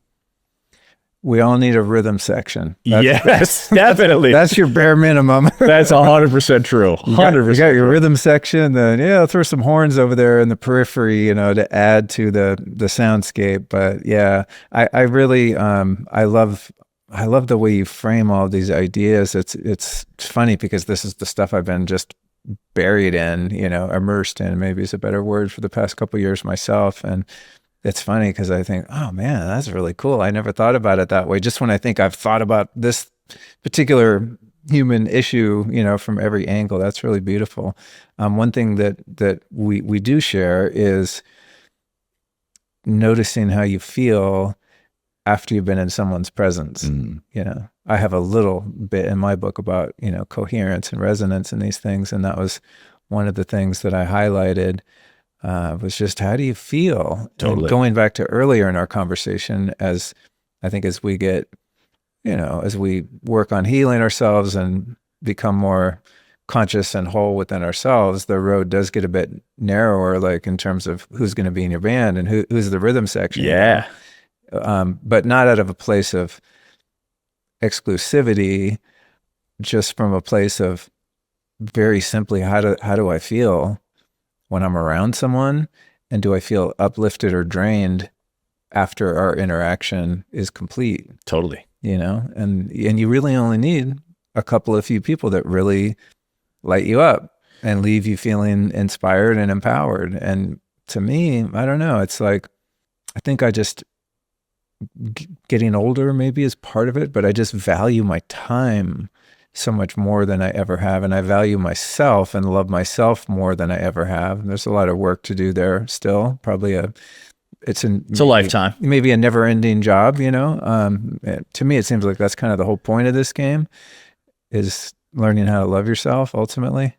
I think loving everyone else is much easier for me. Like, I can love the entire experience of reality pretty easy, but it's more difficult to include myself in that. But I noticed that the people that I feel energized by and I feel inspired by are people that see aspects of myself that I have a difficult time seeing. Yes. They're reminders, like, hey, like when you just did your beautiful little tribute to me, I was like, oh man, that all rings true. Yeah. It's like, well, why don't I just feel that about myself all the time, right? And that's the challenge. Like, I can see you so easily, people that I care about, people that I enjoy. It's like, they're fucking awesome. They're just perfect exactly as they are. They're just absolutely perfect. But to look in the mirror and have that experience is a whole different thing. Totally. That's the process, right? Because I think that's true for all of us. And that's why we got to go back. I call it tuning your instrument. We got to go back and perpetually tune the instrument, right? A violin can play beautifully, guitar can play beautifully, but you got to keep tuning it. It doesn't stay perpetually in this. Yeah. Oh God, it'd be amazing if it did. But like and knowing, I think one of the most critical things is knowing how to get back in tune, and that's. I think there's certain universal things. You talk about this all the time. I talk about this in my own ways, but for me, nature, time with people I love. Anytime I feel a little like dissonance or out of tune, if I go in water or if I do like the temescal, like sweat, like those are to me tuning practices. Like, they bring me back to who I am. I was floored in January. I literally could not think straight. And so I was attracting dissonance, right? When we're not in tune, we also attract that which is not in tune, right? Because that's the frequency we're putting out. Whereas when we, and it's actually, this was a really beautiful 40-day stretch because I didn't chase the night at all. Like, even seductive opportunities, beautiful people inviting me to this gathering. I was like, how does if I'm true north for this 4 days, knowing I'm about to step into this 3-month, playoff season of talking about this book, which I've been in a cave for 5 years. So this is I've got to just treat this 40 days like nervous system. I am tuning you to be ready to be out in the world for 3 months. And so I think also making your decisions on where you invest and who you invest your energy with commensurate with that tuning is so valuable. Yeah. Because, I love doing all the things. I love saying yes to all the things. But what I realize is like, I can very quickly get out of tune because we do, Lieberman wrote this book, Social. I don't know if you've read it yet, but like, incredible neuroscientist out of UCLA. We actually do literally regulate or dysregulate each other's nervous systems, right? So it's like, okay, I've got to really choose who I'm tuning with, because that's either going to amplify my frequency or it's going to move me closer to dissonance. And right now, I'm I'm about to play. Like this is, I've been in rehearsal. Now I got to go on. Now I got to go on stage. And I think you might know this one. There's a beautiful, some call it Debussy, some call it Miles Davis, but the quote, which I have in the book that I love, is music is what lives in the space between the notes. Yeah. You know, and I love that. Anytime I start feeling like, oh, I've got to do all the things, you know, I'm like, hang on, hold up. You're trying to do the most, you know, you're doing too much. What's the pause, you know, like what's the elegant pause so that I know when I'm coming in, if we're playing jazz, and also I can let you come in, and like together that's creating beautiful music. I think there are, unfortunately, our culture and a lot of influences are recommending everyone go out there and solo all the time. But when you got 10 people trying to do a guitar solo at the same time, doesn't sound very good, right? So it's like, okay, how can we tune? How can we be in the listening? And then from that place, how do we make the right choices to know, okay, now I'm coming in. And when I'm coming in strong. Like I'm coming in with intention, you know, not half-assing it, you know, like, let's go.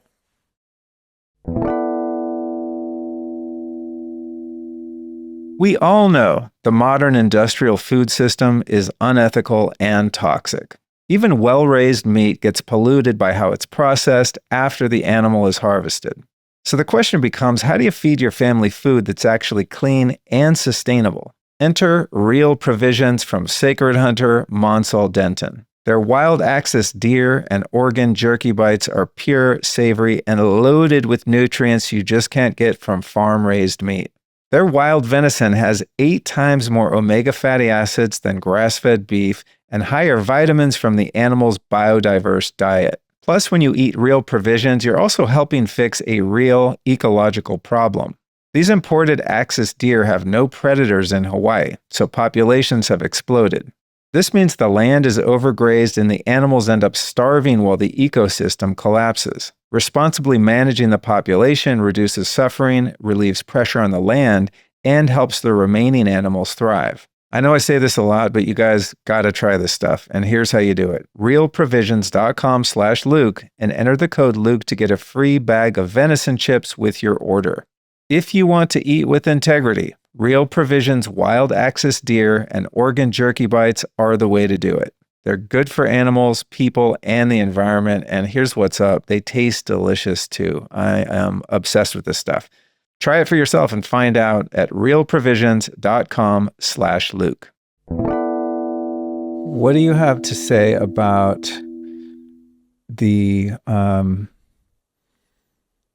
paradox of the fact that we're more connected than we've ever been through technology, and at the same time also lonelier than ever? Yeah. What do you or your book have to say about social media, finding significance in that might be less than sturdy AI? You know, I saw something recently about people falling in love with their AI chatbot. I'm like, oh my God. We are entering into a dystopian reality in many regards. I'm not anti-technology. I think technology is a tool, and it can be used like any tool for good, for harm. I'm a pragmatic idealist, so I do have some very, large scale concerns because I don't think there's anyone minding the guardrails. I don't think the incentives of our society are celebrating. How do we bring this out slowly, ethically, and test it such that it is an enhancement of our lives rather than a detriment to our lives? I think, I could go deep on this subject, but to keep it kind of top level, what I would say is the research shows that we are incredibly lonely, and the consequences on our health and well-being are profound, right? Surgeon General basically came out, and the data shows that being lonely is the equivalent of smoking 15 cigarettes a day, right? So, and if you look at the blue zones, if you look at cultures where, maybe even they have some cheeky habits, but they live longer because they're actually in integral environments. You're out in Sardinia. I don't currently drink, but if I were in Sardinia and hanging out with all my homies on the, and having a glass of wine after a day's work on the field, and we're 90 years old, well, that's a good life, so I think, but the challenge is we've got to be super, I think, hyper vigilant in the awareness around how our tuning is being affected by those forces. And for me, for example, social media in some ways has been profoundly life-changing, right? Like an example being that trip with my dad, that came out of someone seeing something I posted on social media. I wound up riding horses with gauchos in Chilean Patagonia because a friend was like, "Oh, you're in Argentina, you should meet this person." And, so it's in some ways it's been a blessing in my life and has led to incredible connections.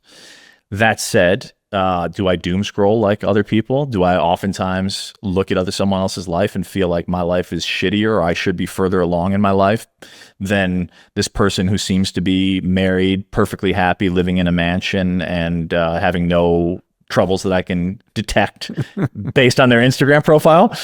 Yes, I get in that loophole. I get caught in that, and then sometimes I just get sucked in, right? Then I have luckily I come to my senses and I put it down and I recognize, okay, like would I want to trade my life with them? Do they probably have a lot of other things that aren't on their Instagram highlight reels that I wouldn't, I'd be compassionate about, but I wouldn't necessarily, if you want someone else's gold, you got to be willing to take all their shit too, it's a package deal. So I think part of where we're at is we are in uncharted territory. As the Chinese say, the part beyond the maps where there be dragons. We are in the land of the dragons. There is no map. Do I have existential concerns? Yes, I do. Do I think that the antidote is in part us finding our way home to each other? Yes, I do. And to me, this is one of the, I called you a lighthouse earlier. I would say I look for the lighthouses in life. My dad was a lighthouse. And my intention with the book is that it's a lighthouse in these times where we're entering into a dark night with murky waters, I think it can be, and I think we've seen societally us navigate through some really challenging moments, sometimes just skimming by. And I've seen, for example, in some of the ceremonial work, that I do believe that there is a greater consciousness, a great Gaian consciousness that is seeking for us to wake up unto ourselves and to remember our music and to sing it beautifully. And so for me, the book is an offering to that song. And I think a lot of the dissonance that often keeps us from that song is based and rooted in technology or anything that takes us away from remembering who we are. And who we are is intricately and inextricably linked to each other. And, I'll give a great example, right? Anthony Bourdain, a man who was deeply flawed, but also freaking amazing, and for many of us, if we were just looking at his life, would have traded almost anything, at least for me, from what I want in life. Like, oh yeah, you get to travel around the world and write your own television show, get carte blanche, from your editors. Literally, he had creative control over everything he put out. And he got to spend, and by the way, he didn't hit, Kitchen Confidential didn't come out till he was 44. So he also hit later in life. I love people like that. Stephen Pressfield, people where it's like, okay, they came into it later in the game, To me, I'm like, all right. I find that inspiring too. Oh yeah, I'm like, all right, second half is even better, let's go. And yet, man is living, has a Peabody Award, has the societal, I don't know how many Emmys, right? Carte blanche, is living the dream. And yet took his own life, right? So we don't know, we see the vision, and oftentimes I think give away our power to think that someone else has it and we don't. And as you know, I mean, it's cliche, but everyone's fighting a battle we know nothing about, you know? And so I think the main thing is how do we come back to ourselves and know what is ours to give, like what brings us to life in our sharing, such that it brings others to life. Because to me, I don't necessarily know, and you know, having built Global Citizen, you know, with a small committed team, I know that we can create incredible things way beyond our imagination. You know, to go from an idea to 9 months later, bringing 70,000 people together and raising $1.3 billion with my favorite rock star, you know, Neil Young and Black Keys and Foo Fighters. Like, never, I've seen incidences of unbeknownst possibility coming together when you find your band, and together you can create something beyond your wildest imagination. It's my belief that if enough of us come into tune with each other, we can transcend any challenge. I don't believe nature provides a poison without also providing the antidote. So my belief is that there are legitimate poisons in our current cultural context, but there's also a commensurate antidote. And to me, that antidote is us coming alive and singing our song, literally and metaphorically, with the people with whom that song resonates. Beautiful. One thing I noticed as I was exploring this topic of loneliness is that I don't recall a single time in the 29 years I've been meditating that I felt lonely in a meditation. Yeah. And I thought that's really interesting because it's maybe one of the most solitary things you can do, right?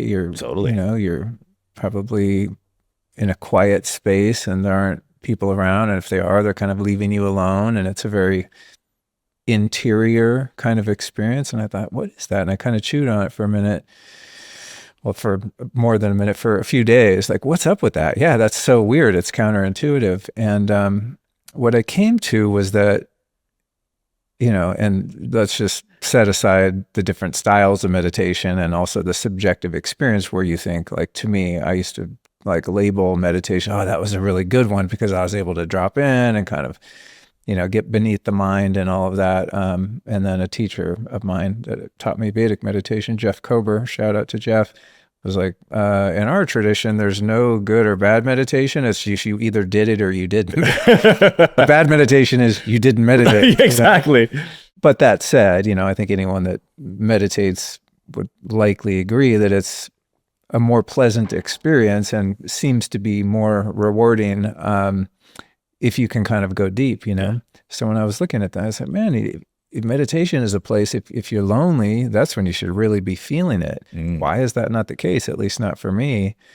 And the realization that I came to was that, you know, in meditation, we're becoming less of ourselves and more of all that is, right? We're merging with consciousness, which is the capital R reality, as you alluded to earlier, right? There's this field of consciousness of which we are just a single expression. And so in meditation, we're merging back with that field. You know, we're going home, right? And like, why would you ever be alone there?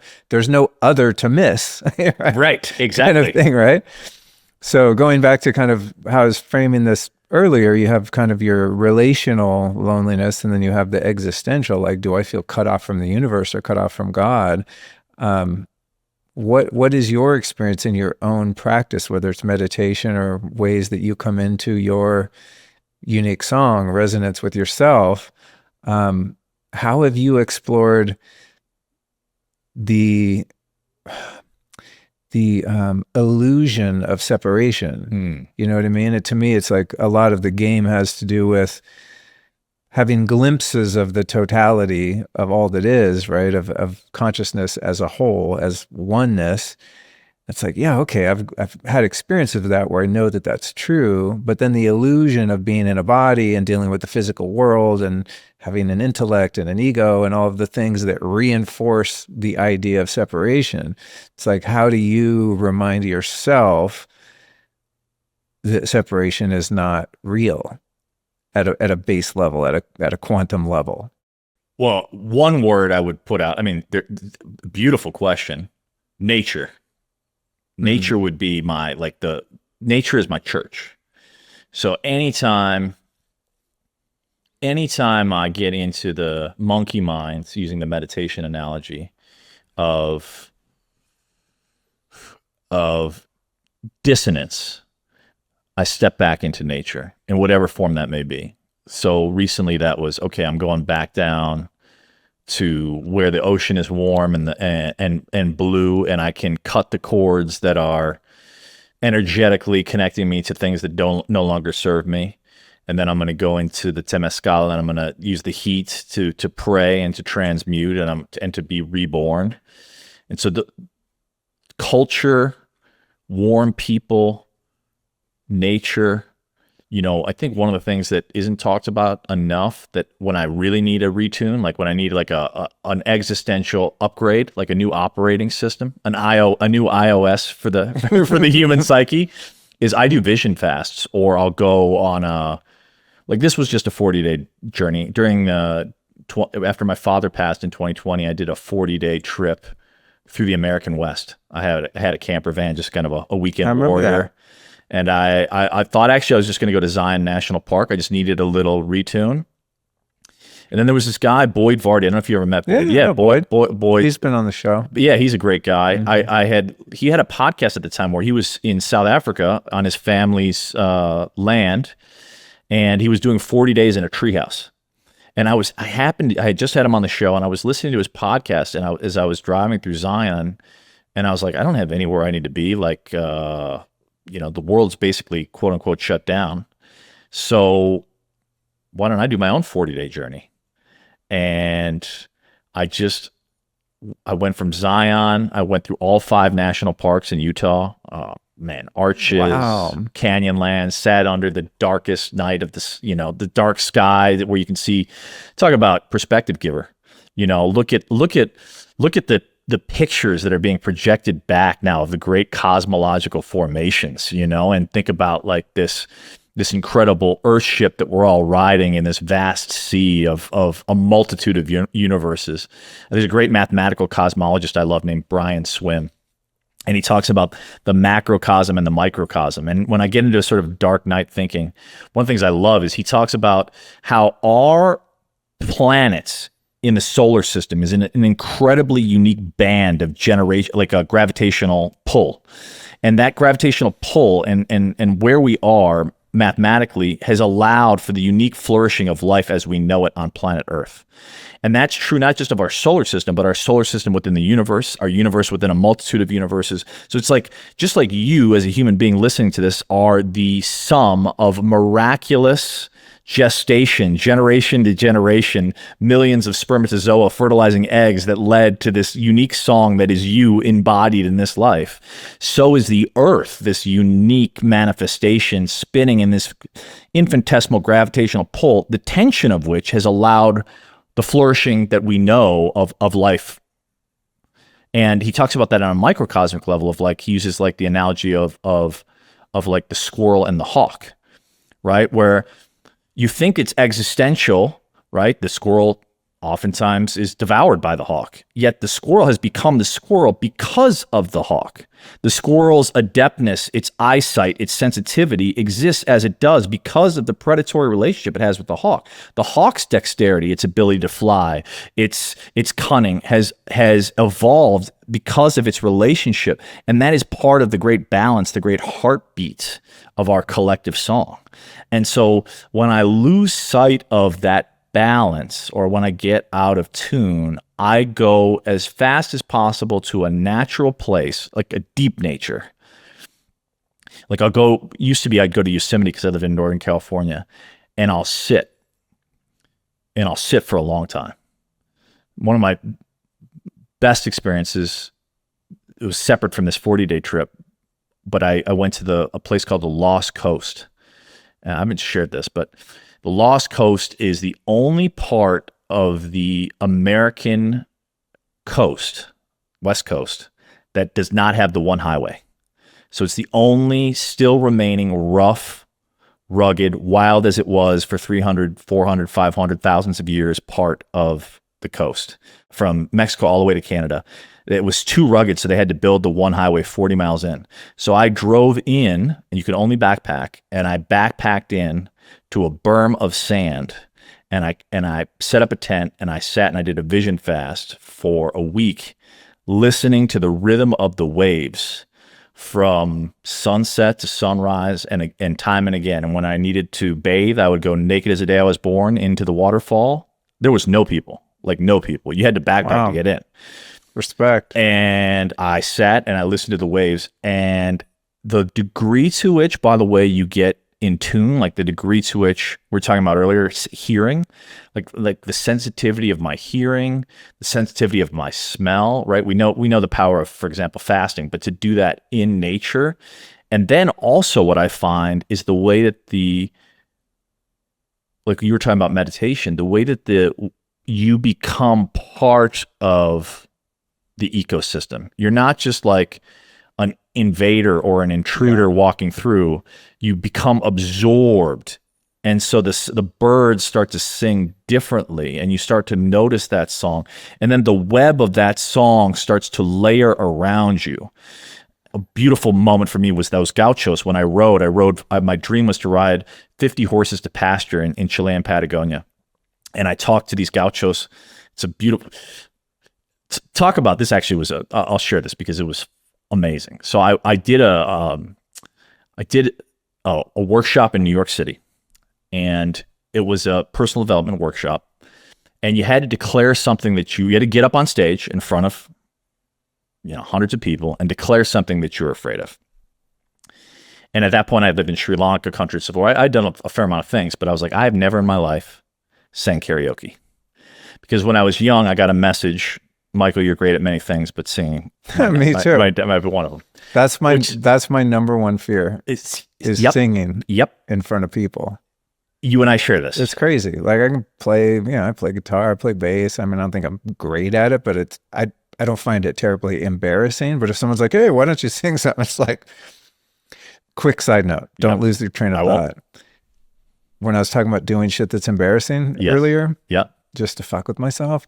When my dad died, I did an episode about him. Yeah.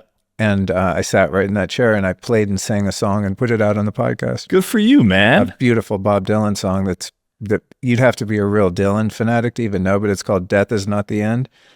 Epic song. I actually first learned it from Nick Cave and didn't even know it was a Bob Dylan song. And when I went to learn how to play it, I was like, this is a Bob Dylan song? Amazing.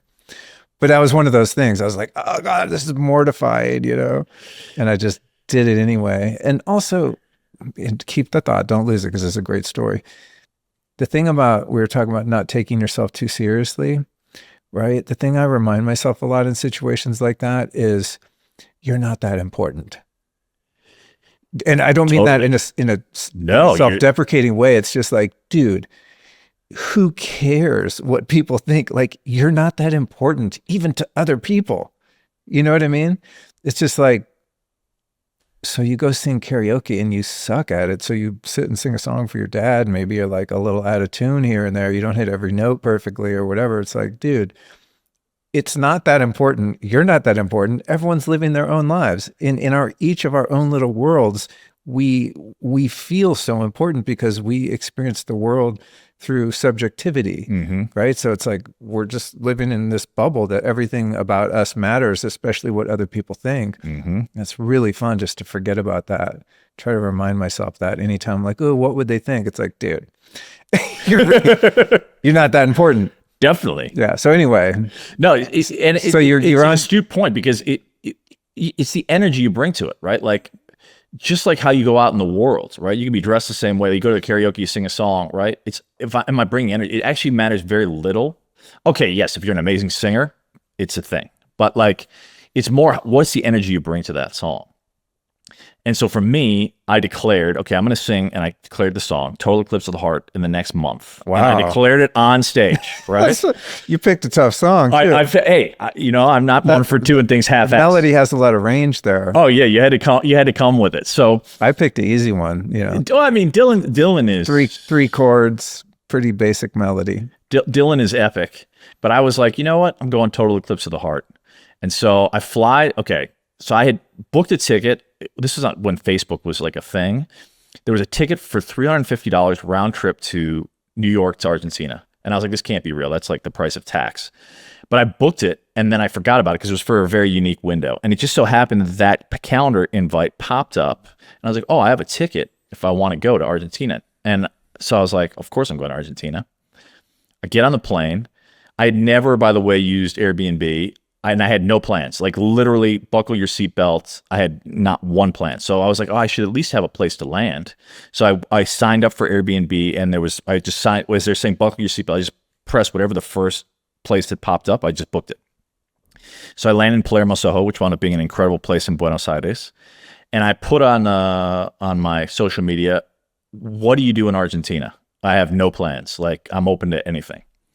And on my desktop was a picture, just like what you showed me of your coming book cover, which I didn't tell you at the time, but of the Andes.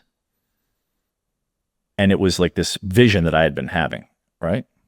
This woman puts on my social media wall, you should meet my friend. And it's the exact same picture of the Andes, but with horses. And I love horses. It was the equine therapy that brought me back to sort of trusting and to love. And so I was like, that's a sign. I'm going there. And I was just a part of the distinction in this leadership thing is you're living in possibility, right? So she's like, you should call my friend. So I called her friend. I was like, my name's Michael. Your place it's a sign. It looks amazing. She's like, oh, thanks. You should come. We have a hotel. It's in Chilean Patagonia in Torres del Paine. And I was like, okay, I hadn't planned on going to Chile, but I've got 10 days. That sounds amazing. I was like, just out of curiosity, how much is your place? She's like, oh, it's all inclusive. It runs about $1,000 to $2,000 a night. And I was like, okay.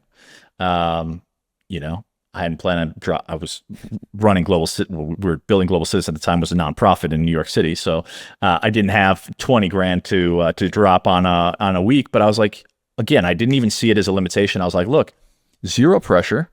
I launched this festival called Global Citizen with some friends. I'm also the creative director. I just did these films. If you happen to have vacancy, it's a nonprofit, so I don't, I'm not going to drop 20 grand on a hotel. But if you happen to have vacancy, I'd love to make something for you. Zero pressure. She's like, send it to me. So I sent it to her. She calls me back in 2 minutes. She's like, this is destiny. Come, stay as long as you want, shoot whatever you want. So I had no idea at the time, it's the second best hotel in all of Latin America. It's like one of the oldest eco lodges called, what was the name of it? I want to share the name. I'll think of it and you can link it in the show notes. It's in Torres del Paine and it's insane, like unbelievably beautiful. So again, I'm living in possibility. I say, okay, yes, I'm coming. I go to wherever the airport is. The plane has already left. I get the next flight out, land. The bus has already left. So I'm like, all right, cool. I just get in a taxi, take a 4-hour taxi to the border of Chile. And I had no idea the Chileans and Argentinians don't get along. So it's an 8-kilometer border. It's 4 p.m., almost 5 p.m. at night, and I have a rollerboard. And there's no way I can walk across an 8-kilometer border in the middle of literally nowhere in Patagonia. But I'm living in possibility. So I talked to the border guards and they let me take the cab across the border to the edge. The taxi driver was like, I have never, ever in all my years of taxi drive ever seen that happen. And so I'm like, all right, I'm living in possibility. Get to the border, get out of the taxi. There's a van there to pick me up. We drive in, the sun is setting. Andes Mountains. And I don't know if you've ever seen these Guanacos. They're kind of like these gorgeous regal. You feel like you're in Lion King. These regal South American like alpaca. These Guanacos are just like starting to like perch up. You can tell there's like no threat. They're like perching up for these like almost looks like they're flexing in the sun. And it's one of the most beautiful sights I've ever seen in my life. And I'm in pure, unadulterated, pristine nature. I am driving in the middle of nowhere, Chilean, Argentina, on the way to the hotel that my friend who was at my leadership training recommended. And all of a sudden, the road is blocked. The alpaca are crossing the road. And in that moment, I kid you not, On the radio, in the middle of Chilean Patagonia, comes Total Eclipse of the Heart. Of course. Open the door, get out, like a fucking rock star, just belt out Total Eclipse of the Heart to the alpaca, to the sunset over the Andean peaks. One of the most beautiful moments of my life. The alpaca gently like opened up. We drive to this hotel, Explorer Lodge. I just remembered the Explorer Lodge. And I have outside of the South Africa trip, one of the most beautiful trips of my life, the culmination of which was riding with 2 gauchos to release 50 horses to pasture. They leave me alone, and I slowly got down off the horse. And as I sat there, the horses, which initially were a little bit, who is this guy? I could see by the way they're kind of like their shoulders are moving, and they're all kind of like 30 feet away. I just got down low, and I just was with the ground, and I didn't move, made myself non-threatening. And slowly, after about an hour, the horses surround me, and the sun sets, 14,000 foot Andean peak, and there's not a person for miles. And I just started to cry. Like, just had like one of the most beautiful, pristine moment. Me, 50 horses, totally alone in nature.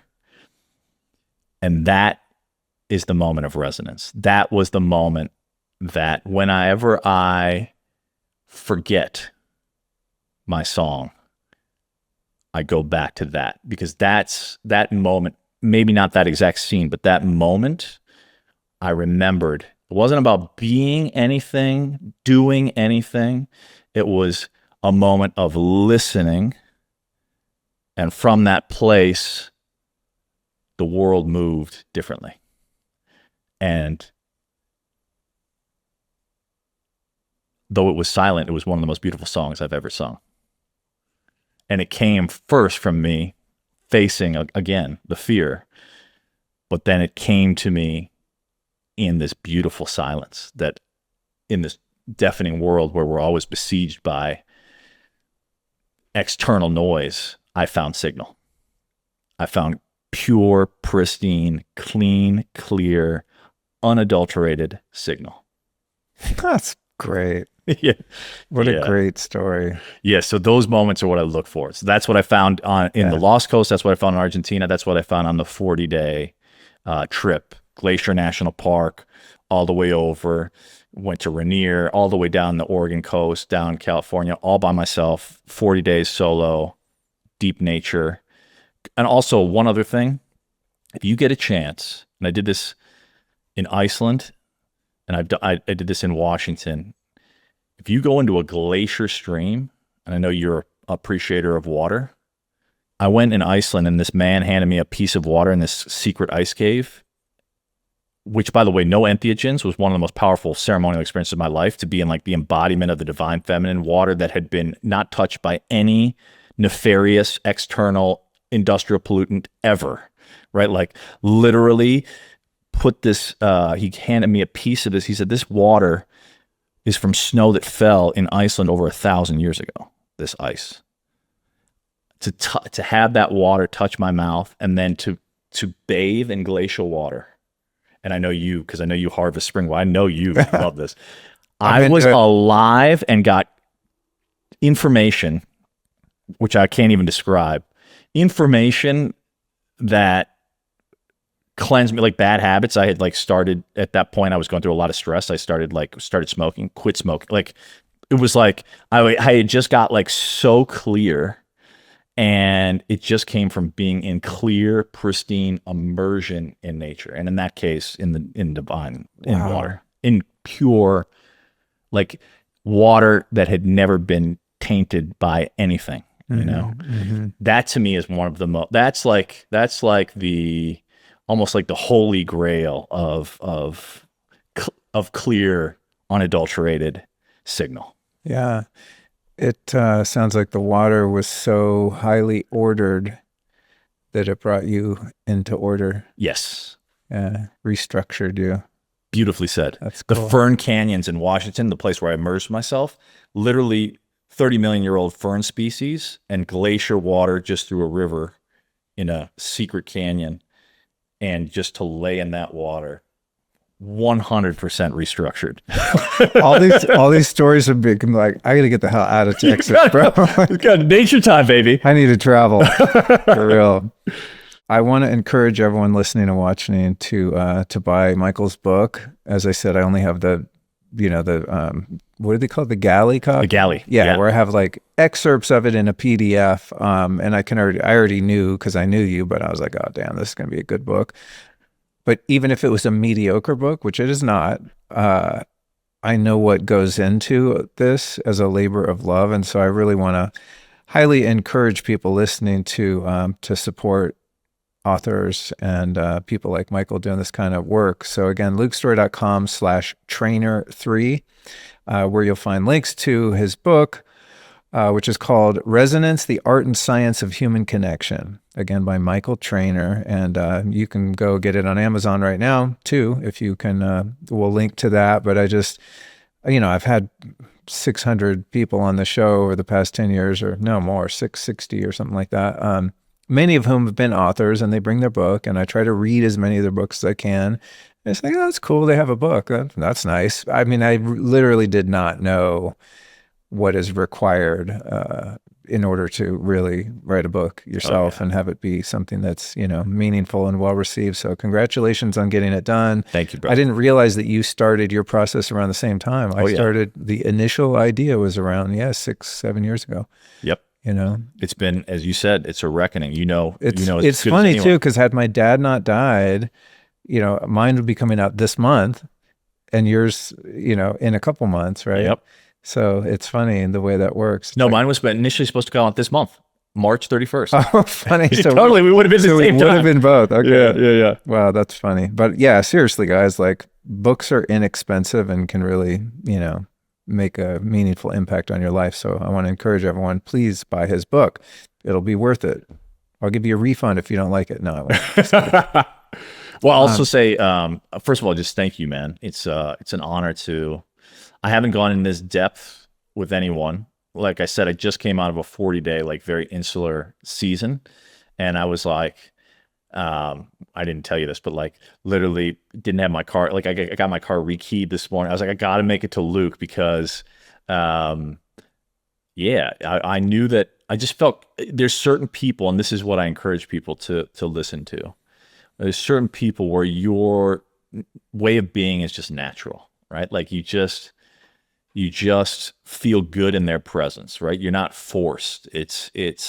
And that's what you want to be listening for, right? The places and the people that bring you to life. And you're one of the people that brings me to life. So I want to thank you, Luke. I appreciate it. Yeah, and I can't wait to read your book.